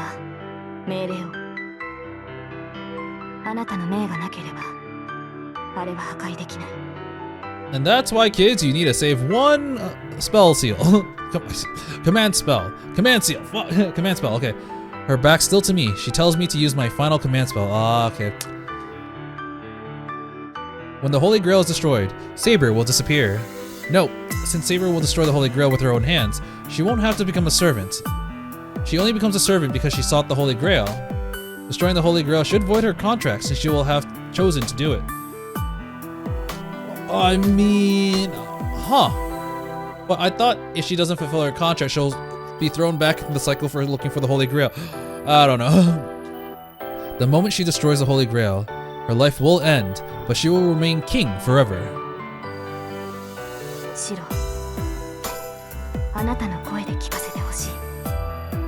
I hear Saber. Every time I hear her voice, I want to scream. I want to tell her not to go. I want to scream my real, honest desire. I want her to stay. And yet, I can't ever say that. I love Saber. I want her to be happy more than anything else. I want to be with her forever. But if I really love her, that's not what I should be doing. I love Saber for fighting her hardest, even when she was wounded. She gave up everything, and while she was torn apart, she still held to her conviction, even to the very end.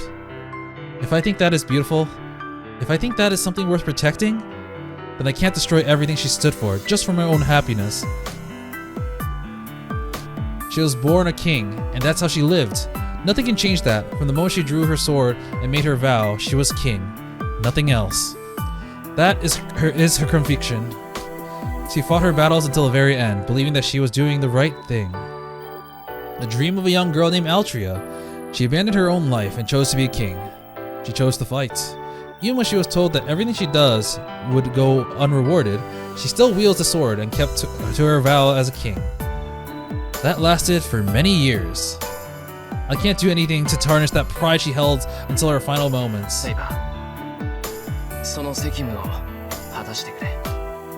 My voice is heavy with emotion.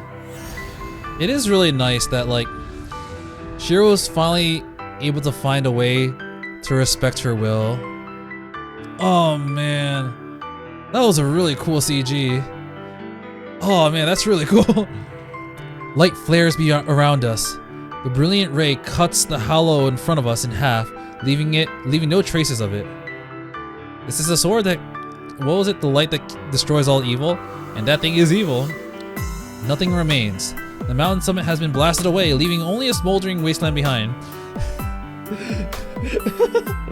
Oh man. Issei is just like, where the fuck is my house? In the distance, the first ray of dawn light the sky. A glimmer of gold peeks over the horizon. My left hand hurts! The final command spell disappears. And then, I accept that it's finally over. これで終わったのですね。これで終わりだ。そうですか。では私たちの契約もここまでですね。あなたの剣となり、敵を撃ち、近江を守った。Well, you protected me, most of the time. この約束を果たせてよかった。そうだな。セイバーはよくやってくれた。This is where the CG ends. Just her looking at the sunset. Good timing, good timing. I don't know what else to say. Saber's far away. I don't try to run to her. The sun rises. The wind starts to pick up. A golden glimmer shines, seeming to last forever. In it. 最後に一つだけ伝えないと。I can hear the determination in her voice. どんな I try to at least sound strong. Saber sways. Aww. She turns. Oh, she's looking at us now. Saber looks straight at me and says, her voice clear. シロ、あなたを愛している。Aww. It's extra sweet when you think about the fact that, like, even if she does become a servant, this is before her death. So this information, this ship between Shirou and Saber is going to remain in her spirit origin when she reaches the Throne of Heroes, which is where all the servants get recorded and, you know, whatnot. So basically, no matter who summons Saber as in the future as a servant, Shirou will always be a part of her. She said it. The wind blows over the mountaintop. For a moment, I close my eyes, blinded by the morning sun. Then I open them again. Yeah, I love me too. No, I'm just kidding. I don't think I was surprised. I just had a feeling our goodbye was always going to be like this. All I see is the wasteland. Saber's gone, carried off by the gusting wind. Just like when she appeared, she left with grace, without a trace. 本当にお前らしい。 There are no regrets in my voice. Every memory, both of what I've lost and what I've gained, remains in my heart. I'll keep them all there, forever. I look out at the rising sun, hoping I never forget any of this, that none of it fades from my mind for a long time to come. I watch the morning glow spreading over the distant land below. It reminds me of the golden fields she fought on. Oh, that was a slow fade. And that is the end of day 15 and the beginning of day 16. Ooh, we're at the epilogue. Man, that was a really cool fight and a really good moment at the end. I do kind of wish that Shirou got to respond with saying, I love you too. I hear a creaking sound. It's the old, heavy, rusted door of the shed opening. What? You're not shy of Saber in the other room anymore. Why are you in the shed? Light pours in through the crack in the door. It's enough to wake me up. Is it Sakura again? Oh. Sakura, you're gone for half the game. It's been a really long time since I've seen you. I thought you were supposed to show up in the caster part. Where were you? Where were you in your, like, leather skin tight outfit? Even I don't need to look to know who's approaching. It must be that time already. I take a deep breath and open my eyes.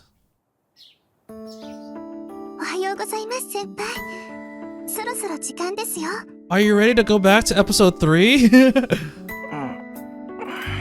そうみたいだ。おはよう、さくら。起こしに来てくれてサンキューな。I'm happy now because Tosaka kept her promise and left, and now I don't have an asshole as a brother. Cool. お礼を言われることじゃありません。先輩ならきちんと起きてくれるって分かってましたから。そっか。けど、ならなんでわざわざ起こしに来てくれたんだ？ I needed to make sure that you weren't around any other women. Where did Saber go, by the way? わざわざじゃありません。今朝は先輩を起こしたくなっていつもより30分も早起きしたんです。今日は特別な日ですから。It's a day where I win your heart. Sorry, I'm just... Then I remember. That's right. It is a special day. さくら、聞くまでもないと思うんだが、藤音はまだ来てないよな。Yeah, I don't even need to ask, but shoot, Fujine is still alive, right? はい、内村先生はまだ。Oh! イリアちゃんは先に来てます。Ilya survived this route. Cool. I knew it. If Ilya's here, then that can only mean one thing. まずい。さくら、すまないんだけど、朝食の支度を頼む。Why are they both so loud and annoying? 藤音を叩き起こしてくれ。はい、ご苦労様です先輩。 She's like, was there another girl? Another girl! But she's underage, right? You can't go for her. Luckily, I was up late last night, so I'm still in my work clothes. I'm glad I don't need to change to head out. 10分で戻るから、あとはよろしく頼む。任せちゃってください。 I do kind of miss Sakura. She's really cute. あれ、 Whoa. シロ起きてる。なあ、今起きた。ちょっと藤音を起こしてくるから、さくらの手伝いをしてやってくれ。I pat Ilya on the shoulder and head to the front entrance. やられた。もう、シロは私が起こしに行くって言ったでしょ。 Pursue Sakura! God damn it, Sakura! Ilya fumes at Sakura as she stomps over to the shed. This sort of thing is hardly unusual anymore. I guess Ilya just is adopted into the Emiya family and is our little sister. Ilya said she wasn't going to return to her home country, so I talked to Fujine about taking her in.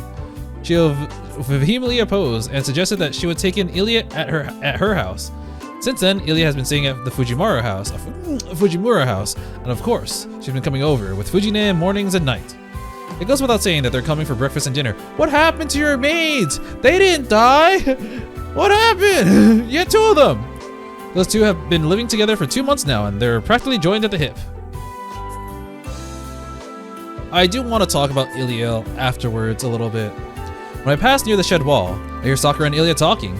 Ilya's pretty blunt, so I thought she wouldn't get along with Sakura, but that doesn't seem to be the case. They're like an odd couple. Ilya's energetic while Sakura is more laid back. They seem to get along, in spite of their differences. In fact, Sakura has regained her usual cheer thanks to Ilya. Ever since Sakura's older brother Shinji disappeared and was listed as missing, she'd stopped smiling. Okay, okay, fine. She must have sensed that he had something to do with the mass coma incident at school. Fretting over Shinji, Sakura shut herself away. It was Ilya who forced her to get over it, and Sakura is her normal cheerful self whenever she's with Ilya. Aww. Sakura, 笑えるようになったよな。 I'm truly happy about that. Sakura's most herself when she's smiling, that gentle smile of hers. Aww. ひどいよ、イリアちゃん。何があっても起こしてって臨時ボーナスまであげたのに。I don't need that extra pocket money. Do you see in my mansion? I'm fucking loaded. Fujine is in tears as she shovels breakfast into her mouth. 当然よ。タイガーを待ってたら私まで遅れるし、給金分は義理を果たしたわ。あれ以上の働きを要求するなら、臨時じゃなくて基本給をアップさせることね。私だけじゃなくおじい様からももらってるくせに。 Oh my god. この子は主戦度なのかしら。 Oh my god, her grandfather, the Yakuza, also dotes on Ilya. 若い頃からお金にうるさいと周りの子に嫌われちゃうぞ。嫌われて結構よ。好きな人以外なら何を思われても関係ないもの。それよりタイガー、 Oh my 貸したお god. 金ちゃんと返してよね。なんでそんなこと知ってるのよ、あな Man, た。 I really miss Tiger. How did you know? お望 Raiga? みなら明細まで話してあげてよ。 Who's Raiga? There's Tiger and Raiger? Taiga and Raiga? Ilya grins wryly. Unlike her more friendly relationship with Sakura, Ilya and Tiger are practically cats and dogs. I mean, tigers and dogs. Yeah, there we go. Ilya gets really mean with Fujine. Even her smile reminds me of a certain someone's smirk. Oh man, I don't know. I feel like they would get really along in a different alternate universe where they just talk about bad endings. Us. 返済は明日までね。できなかったら大河のお小遣いから引いていくから。 Oh my god, now she's taking her allowance. おじいさま、そんなことまであなたに話したの？ええ、お昼はずっと一緒だもん。 Oh shit! 大河ね、 Oh 大 shit! 河より可愛いって褒めてくれ He's たわ。 my granddaddy now. どうしてくれるのよ、シロ。この子とんだ悪魔っ子じゃない。このままじゃ藤村組が乗っ取られるわ。More importantly, why does a grown woman still get an allowance from her grandfather? She has a job, and she's still like, Shirou, feed me. 今日は早いんでしょ。ならここで待ってるからすぐに帰ってきてね。 Hold up, Ilya. What do you do if you decide to live here? Shouldn't you go to school or something? 努力する。 Maybe it's not the right year or time of year to enroll, actually. Yeah. いっそのことここの子になっちゃえバカ。 I mean, she wanted to, but you prevented her. Fujine sulks as she hides behind my back. はいはい。大河も気を引き締めなさいよね。外でシロウに迷惑かけちゃダメなんだから。 Ilya shrugs off Tiger's comment. Looks like Fujine isn't really in a position to push back against Ilya. I miss the song. I miss the peaceful days. のんびり歩いて遅刻しちゃダメよ、シロ。 Holy shit, she has a helmet. She rides a motorbike. Fujine lets out an engine roar and disappears like a speeding bullet. She's got her driver license last month. Oh, I was like, I've never seen her with that. Since then, she's been late to school a lot less often, but now she has a new name, the Rocket Tiger, or Rocket Diver. She's the only one who doesn't know about it. Whoa, gust of wind. I stretch and take a deep breath. Sakura already left for school. She ate a pretty big bowl of rice this morning, so she must be pretty driven today. Today is a big day for the Kyudo Club. Now that she's vice captain, because, you know, the other vice captain went missing, apparently, Sakura must be really determined and enthusiastic today. Wait, she's a first year and she's vice captain. Damn, she must be really good. Or really responsible. Go to school too. Today is April 7th. Schools are starting the new school year and the season has gone from the cold of winter to spring. Oh. It's starting the new school year. So why didn't Ilya enroll to school? How long is she planning to stay here? It's been 2 months. I feel like a lot has changed since she left, but the changes all seem minor. Winter's over and it's finally spring. That's the only thing that's changed. Oh wow, yeah. The road looks different. You got the Sakura pedals. Sakura, I see. I might have grown and matured, but I'm not a different person or anything. So, not that much has changed. Shirou Emiya is still clumsily stumbling along in Hiritsuku's footsteps. Hi, Tosaka! What are you doing on this side of town? What's... I came back alive! It was very scary, but thanks for the blade. I wave in greeting. You see, I know this is a Saber route, but now that I know Saber is out of the picture, who's gonna be your next best girl, Shirou? I was there the entire time supporting you. You should pick good old Tosaka, right? いや、そりゃ今までこう頻繁に出くわすことはなかったけど。出くわすってあなたね。Come on. Tosaka narrows her eyes and glares at me, unhappy about how I phrased that. I don't think getting angry so early in the morning is good for you. トサカ、もしかして登校時間変えたのか？前はもうちょっと遅かっただろ。早すぎ。そんなことないわよ。今まで顔を合わせなかったのは空前でしょ？ Wait, no, that's a lie. She's not a morning person. 知ってる？エミヤ君と私の家、きっかり正反対の位置にあるの。だから普通に起きて普通に坂を降りれば、ここで顔を合わせるのは当然ってわけ。へえ、それは初耳だ。そっか、それなら確かに。Wait a minute, they're in the other side of town! That's only possible if our daily schedules are the same. For Tosaka to reach this intersection at this hour, she'd have to wake up at 6 in the morning. But that's... トサカ、お前眠くない？ I only need 3 hours of sleep per day. I just come out right out and say it. 何よその言い分。私は眠くもないし無理もしてないわ。なんだってそんなこと聞くわけ？いや、お前朝弱かったから。Oh. 寝不足で学校に行くと化けの皮が剥がれるぞ。授業中に居眠りなんかしたら大変だ。 He's like, I know your true self. I know you're a facade. I know that this won't keep up. 下手に起こそうものなら寝起きの悪魔みたいな顔した遠坂が暴れるんだからな。 Your true, terrifying face. Like, who dares disturb my slumber? That kind of terrifying. そんなことしないわよ。たかだか30分の早起きで深くなって取るものですか？ I would. ほら早起きしてるじゃないか、やっぱり。Girl, you got me. ああ、人の起床時間なんてどうでもいいでしょ。つまんない詮索をしてる暇があるならさっさと学校に行きなさい。 Tosaka huffs and looks away. She has a point, so I'm gonna let this go and just resume our walk to school. I think we've met up with like a lot of our usual friends. The only one missing is Issei. Ooh, look at this bright school road. It's not cloudy all the time or dark because it's usually either cloudy or nighttime.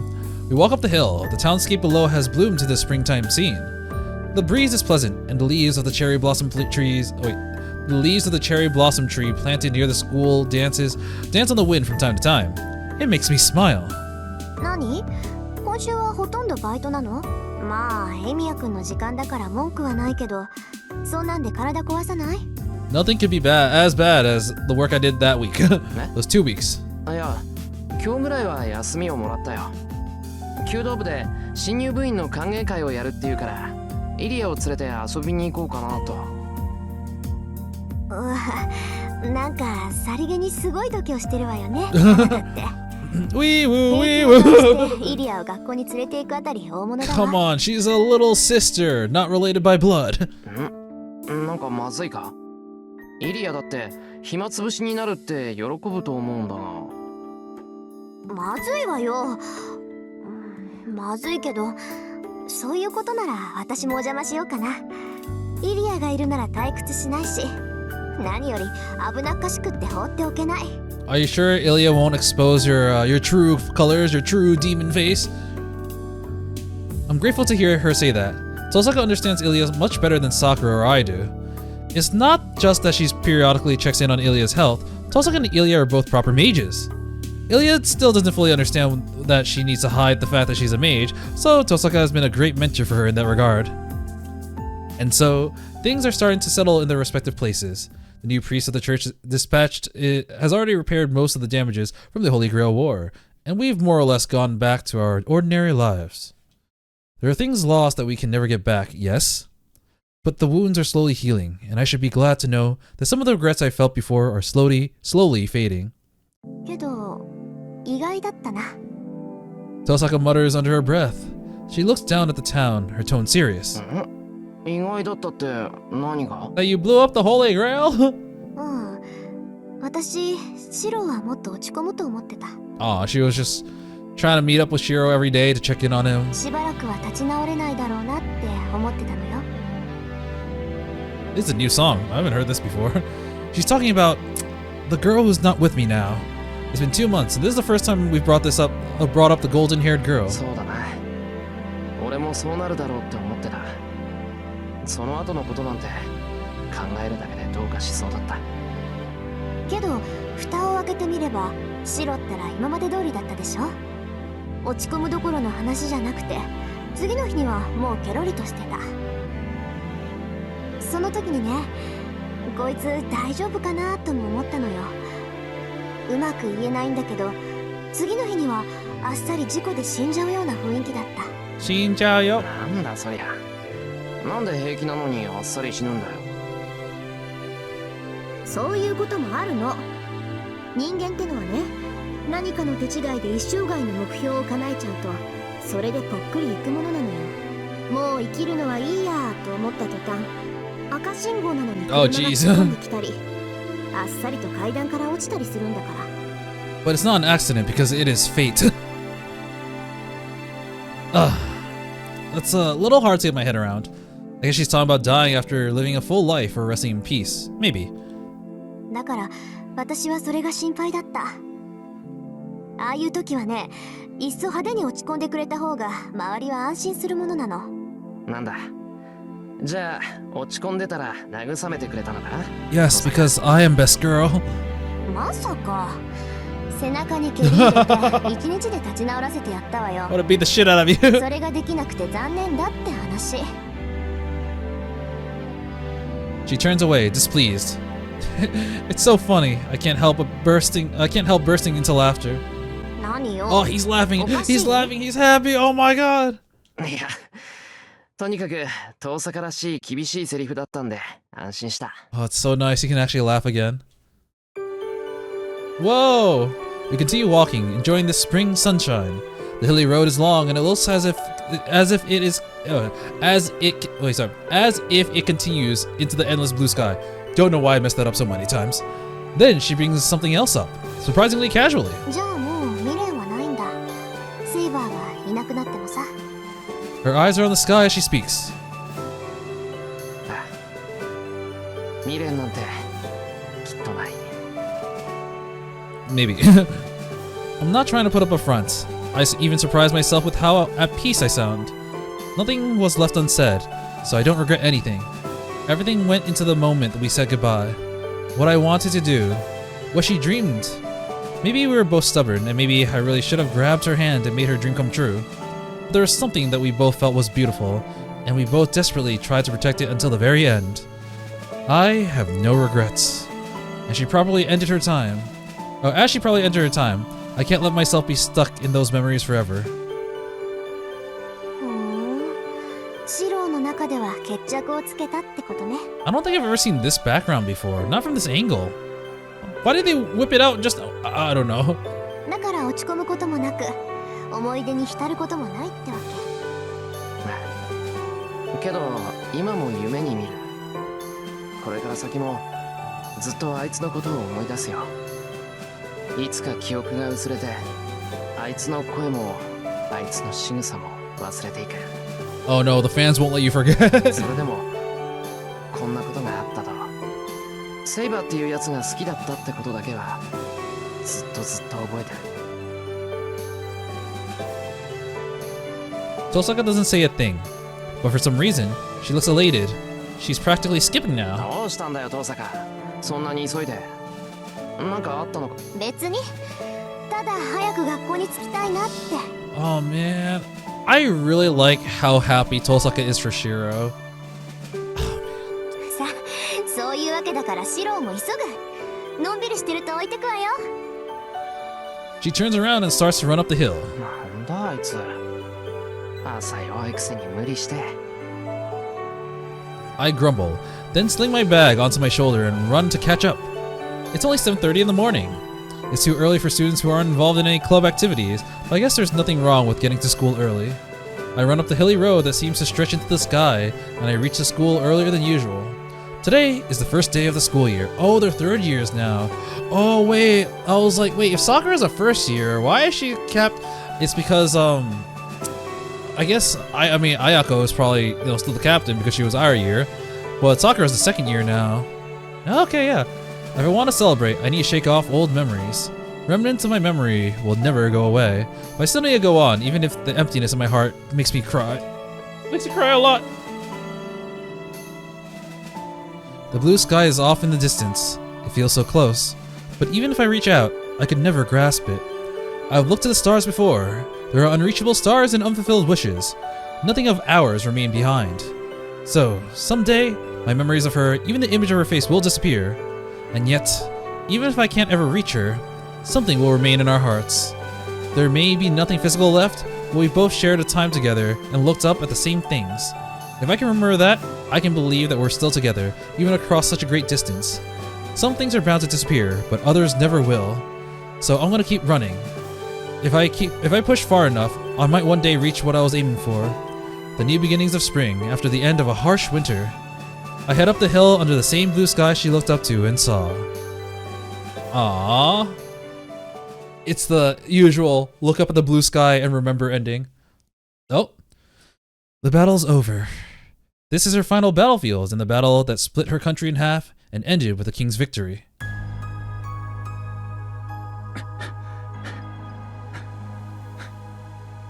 The knight runs to her. The battle's over, the blood-red sunset has faded, and now the darkness of night covers the battlefield. The hill is littered with corpses and curses. All that resentment tries to drag the survivors down with it. Through it all, the knight runs, breathless. He grips his horse reins as a wounded white steed does its best to keep up. The knight and the white horse are the only survivors. Draped over the horse's back is the wounded king. Okay, that is definitely a different voice actor, so I'll talk about this later. The knight must be wounded himself, but he runs with all his might. The king he serves is on the verge of death. Even after defeating the rival king in the single combat, his king sustained a fatal wound. The knight knows that there is no hope here. His king will die soon. Yeah, so much for Avalon representing immortality. He calls desperately to his king, or perhaps the knight truly believes that his king is immortal. So as long as they have guidance of the sacred sword, the king will never perish.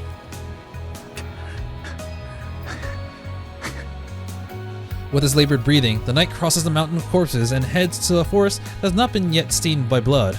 He knows of his king's immortality, so he believes that he can only escape this cursed battlefield and lead the king somewhere pure, and the king's wounds will be healed. Or rather, he hopes. Unlike the other knights, he always believed in his king. The king has always been isolated at court, shunned by the knights, and feared by the people. But the knight was proud of the young king, who never revealed any personal feelings, no matter the situation, and always remained idealistic. The knight did not serve his country, and that is why he entrusted his sword to his king, strove to aid his king, and rose to the position of the king's personal guard despite his young age. The king whose true face can never be seen. The boy tried to be fair and selfless, and did not allow his personal feelings to interfere with his duties. Rather, he hoped that he could someday get close enough. If he could someday get close enough, he could see the king's real face. That is his greatest desire. He wants so much to see his king's true face, not the stern countenance the king bore on the battlefield, but his king's true face, a smiling, laughing, human face. That moment will surely come in court, when the king is relieved of all duty. Even the most perfect king cannot be on edge all the time. That knight was proved wrong though, but he learned to fight his expectations. He reached the rank of Imperial Guard and stood guard at the king's side. He guarded the king more closely than any knight, and always observed the king's behavior. But the moment he wished for never came. His king never smiled.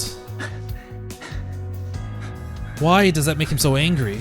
The king should radiate glory, having achieved such successes, but would never once the king seem at ease, even for a moment. He couldn't stand it.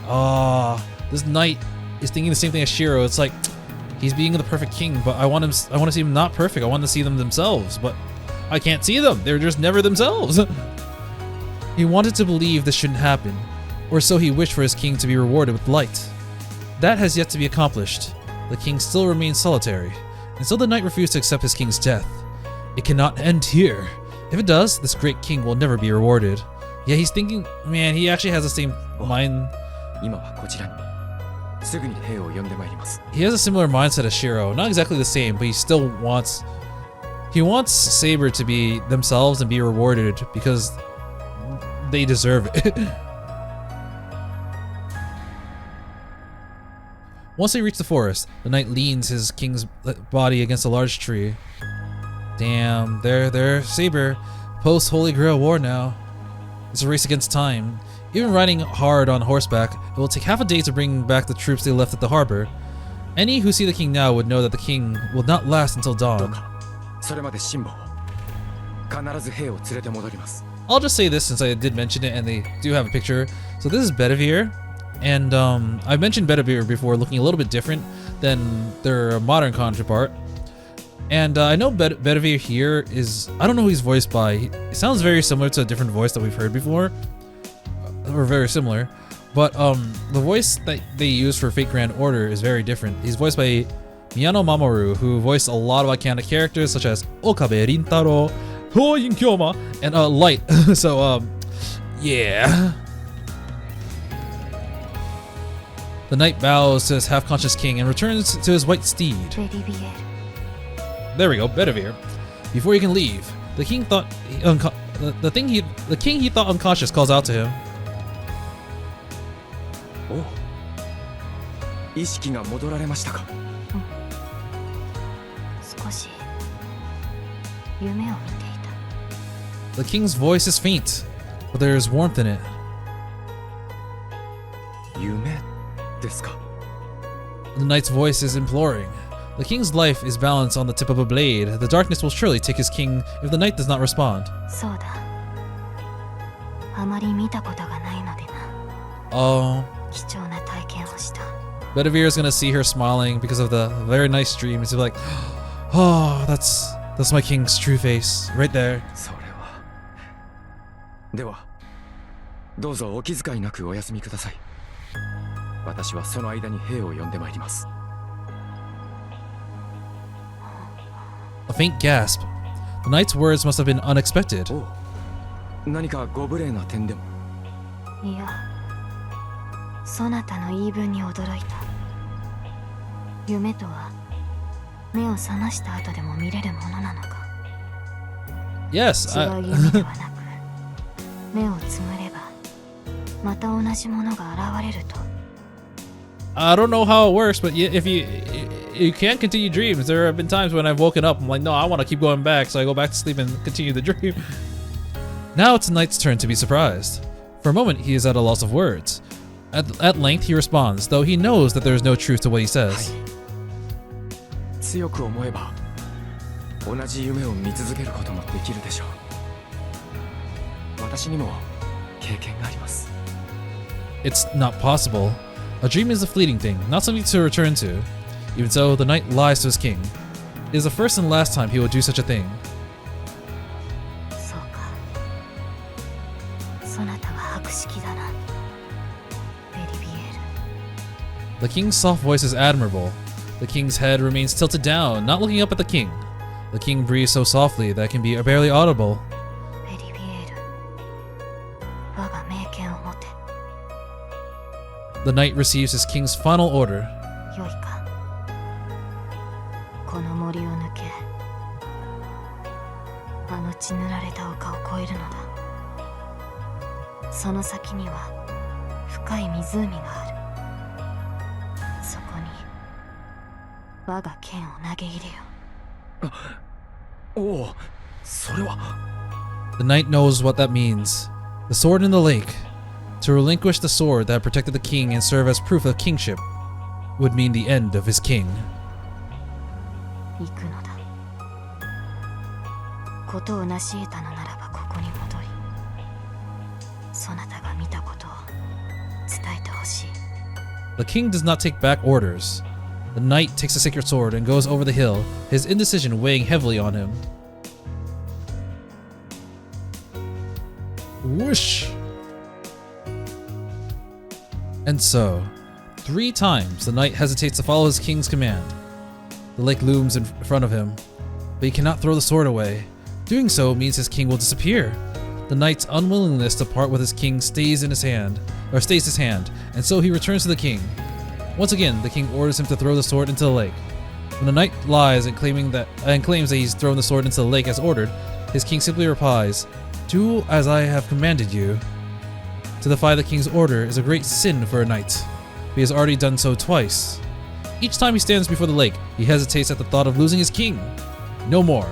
When the knight realizes that he cannot alter his king's decision, on his 3rd visit, he hurls the sword into the lake. The sacred sword returns to the lake. A white hand emerges from the water and catches the blade. The sacred sword vanishes from the world. And the knight finally accepts it. The end of his king. The responsibilities that had so long burdened the knight finally come to an end. By the 3rd time he crossed the hill, the first ray of morning light touched the forest. The ruins of the battlefield now distant. There's no trace of the bloody battle. Only a thin haze covers the hill. 湖に剣を投げ入れてまいりました。剣は湖の夫人の手に。確かに。 At the knight's words, the king's eyes open. そうか。ならば胸を張るがよい。 It took 3 fucking times though. そなたの王の命を守ったのだ。 Now you must stand proud, you're strong. The knight gives a silent nod to that voice, knowing that the speaker is on the brink of death. It's all over. Turmoil will continue to grip the nation. The wars will not end. The day of ruin will come soon. But the king's battle is over. Because he, or rather she, fulfilled her role till the very end. The light fades. Oh man. Yeah, so this is like the iconic end for the Fate route, where Saber finally gets to basically be relieved of her duty. With everything done, the last of a strength that kept her going is spent. すまないな。メリビエル。今度の眠りは少し長く。 She closes her eyes, slowly, as if going to sleep. The morning light spills through the treetops. As the king drifts to eternal rest, a hush falls over the forest. The knight continues his vigil over the fallen king, the king he wished for, the solitary king attended by only a single knight. And he finally sees the look he hoped for on his king's face. A peaceful sleep. In her last moments, the king finally finds the peace that had so long eluded her. The knight is overjoyed. The knight thanks whoever gave his king such comfort and watches the king with a sense of pride. Into the sun we go! The heavens are distant and the clear sky is blue. The battle is truly over. Oh, they're looking at the same sky. His words ride the wind. The sleeping king appears to sink into the endless blue. A distant dream takes her.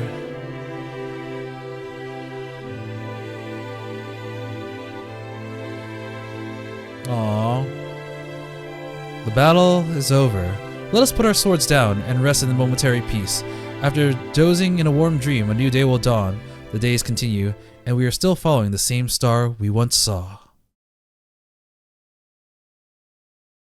And that is the end of Fate Stay Night, the Fate route.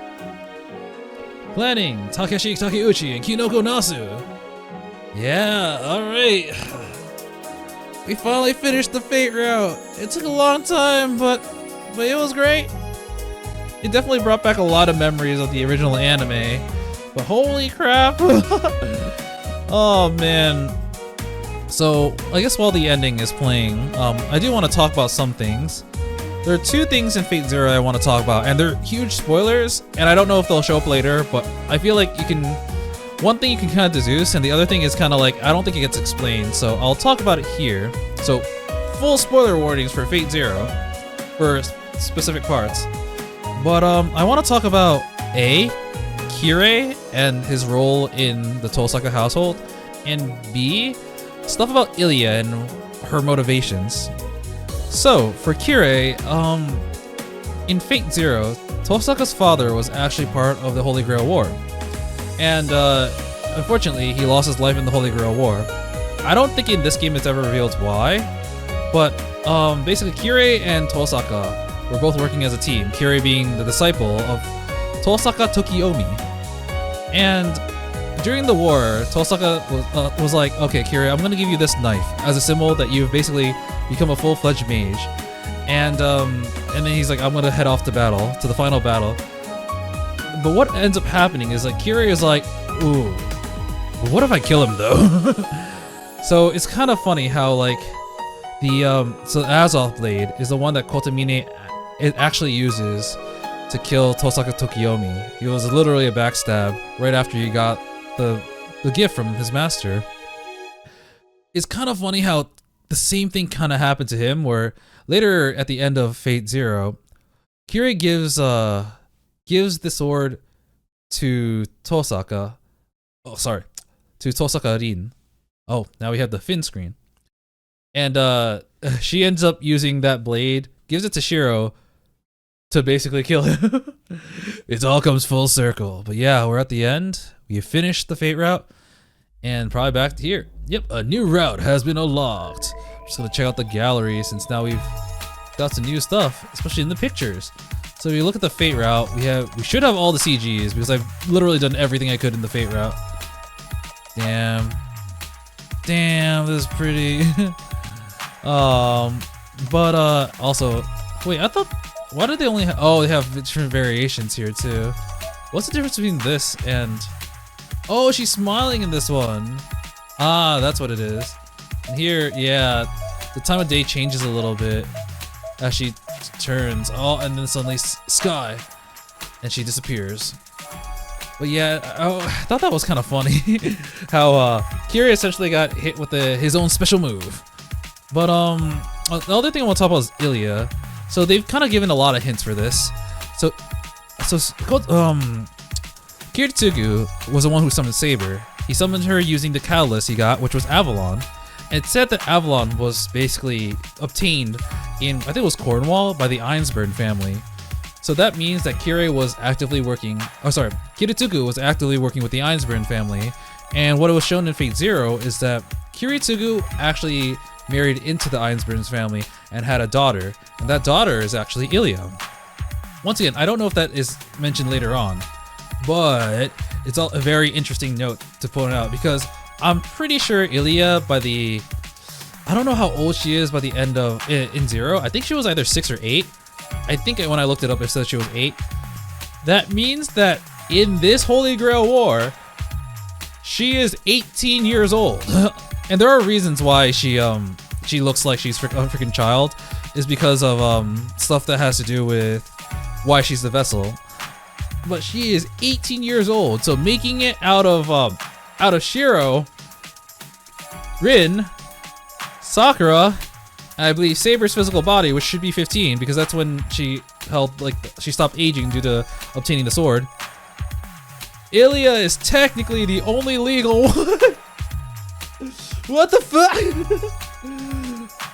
But so that's one thing I want to talk about Ilya, that she's actually 18, but she acts like she's a child because she hasn't really been exposed to a lot of the outside world due to how her family kind of keeps her in. So that's one thing to note. So even though she calls Shirou Oni-chan, she's actually his One-chan. Other thing I want to mention is that so Kiritsugu was never actually able to go back to the Einsburns family because the Einsburns didn't let him come back. He was like, we basically got you to get the Holy Grail, and you fucking destroyed it. What the hell, man? I don't want you back. So he was never able to actually go back to see his daughter. And Ilya, as a result, kind of bore a grudge against Kiritsugu, thinking that her father abandoned him. And that's why she's very interested in Shirou as the son that Kiritsugu adopted after basically abandoning her. So that's one of the reasons why for the longest time Ilya was very, very close to Shirou, or at least was trying to get close, but was also willing to do all this heinous shit because she's like, this is the person that Kiritsugu put his hopes and dreams on. Let's see whether or not I love him or I absolutely fucking hate him. So yeah, that's one of the interesting parts about Ilya's character. And once again, it's stuff that you kind of find out in Fate Zero. I don't know if you find out later in this game. If you find out later in Unlimited Blade Works or Heaven's Field, and fuck. But yeah, we're at the end of Fate art, the Fate route. It was pretty good. It was definitely very, very bittersweet at the end because it was a relationship that would have never worked out due to the fact it's a master-servant relationship. One of them is a familiar and is bound to not last, especially given her personality. But it was really, really sweet how they both found a way to basically keep each other in each other's hearts. Remember them, even if they don't remember, they remember that they loved each other. I feel like that is very, very important to understand. And yeah, I still feel that, like, I still love Saber as a character, but I will say throughout this Fate route, I've grown an increasing appreciation for Tosaka. She's kind of a goated support character in this route. She's great and I love her.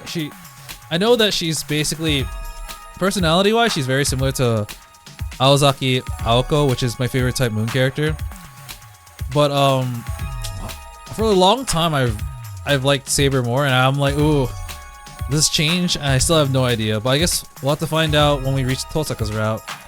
That being said, once again, I've done everything in the Fate route, so the next time I play this game, we'll have to start the next route. Oh man, I will say this took like I think 23 or 24 episodes.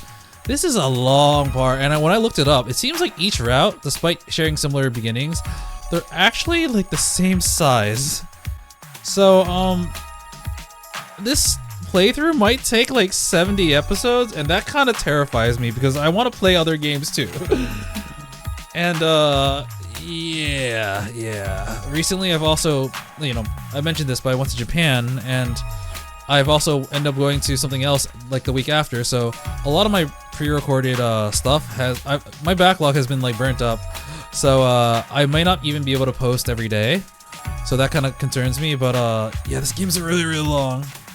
But I was considering basically maybe dropping this for a different game for a little bit and coming back to it and doing the next 2 routes like basically like that. But I think I'm just gonna continue. I think we'll go on to the next route next time, and if I get burnt out after that route, maybe I'll take a break and play something else for a little bit. But we'll see when that time comes. But next time we're hopping in to the next route. I'm not gonna say which one it is yet, but people will know. But yeah, we're gonna do that next time. Until then, I will be seeing you. See ya!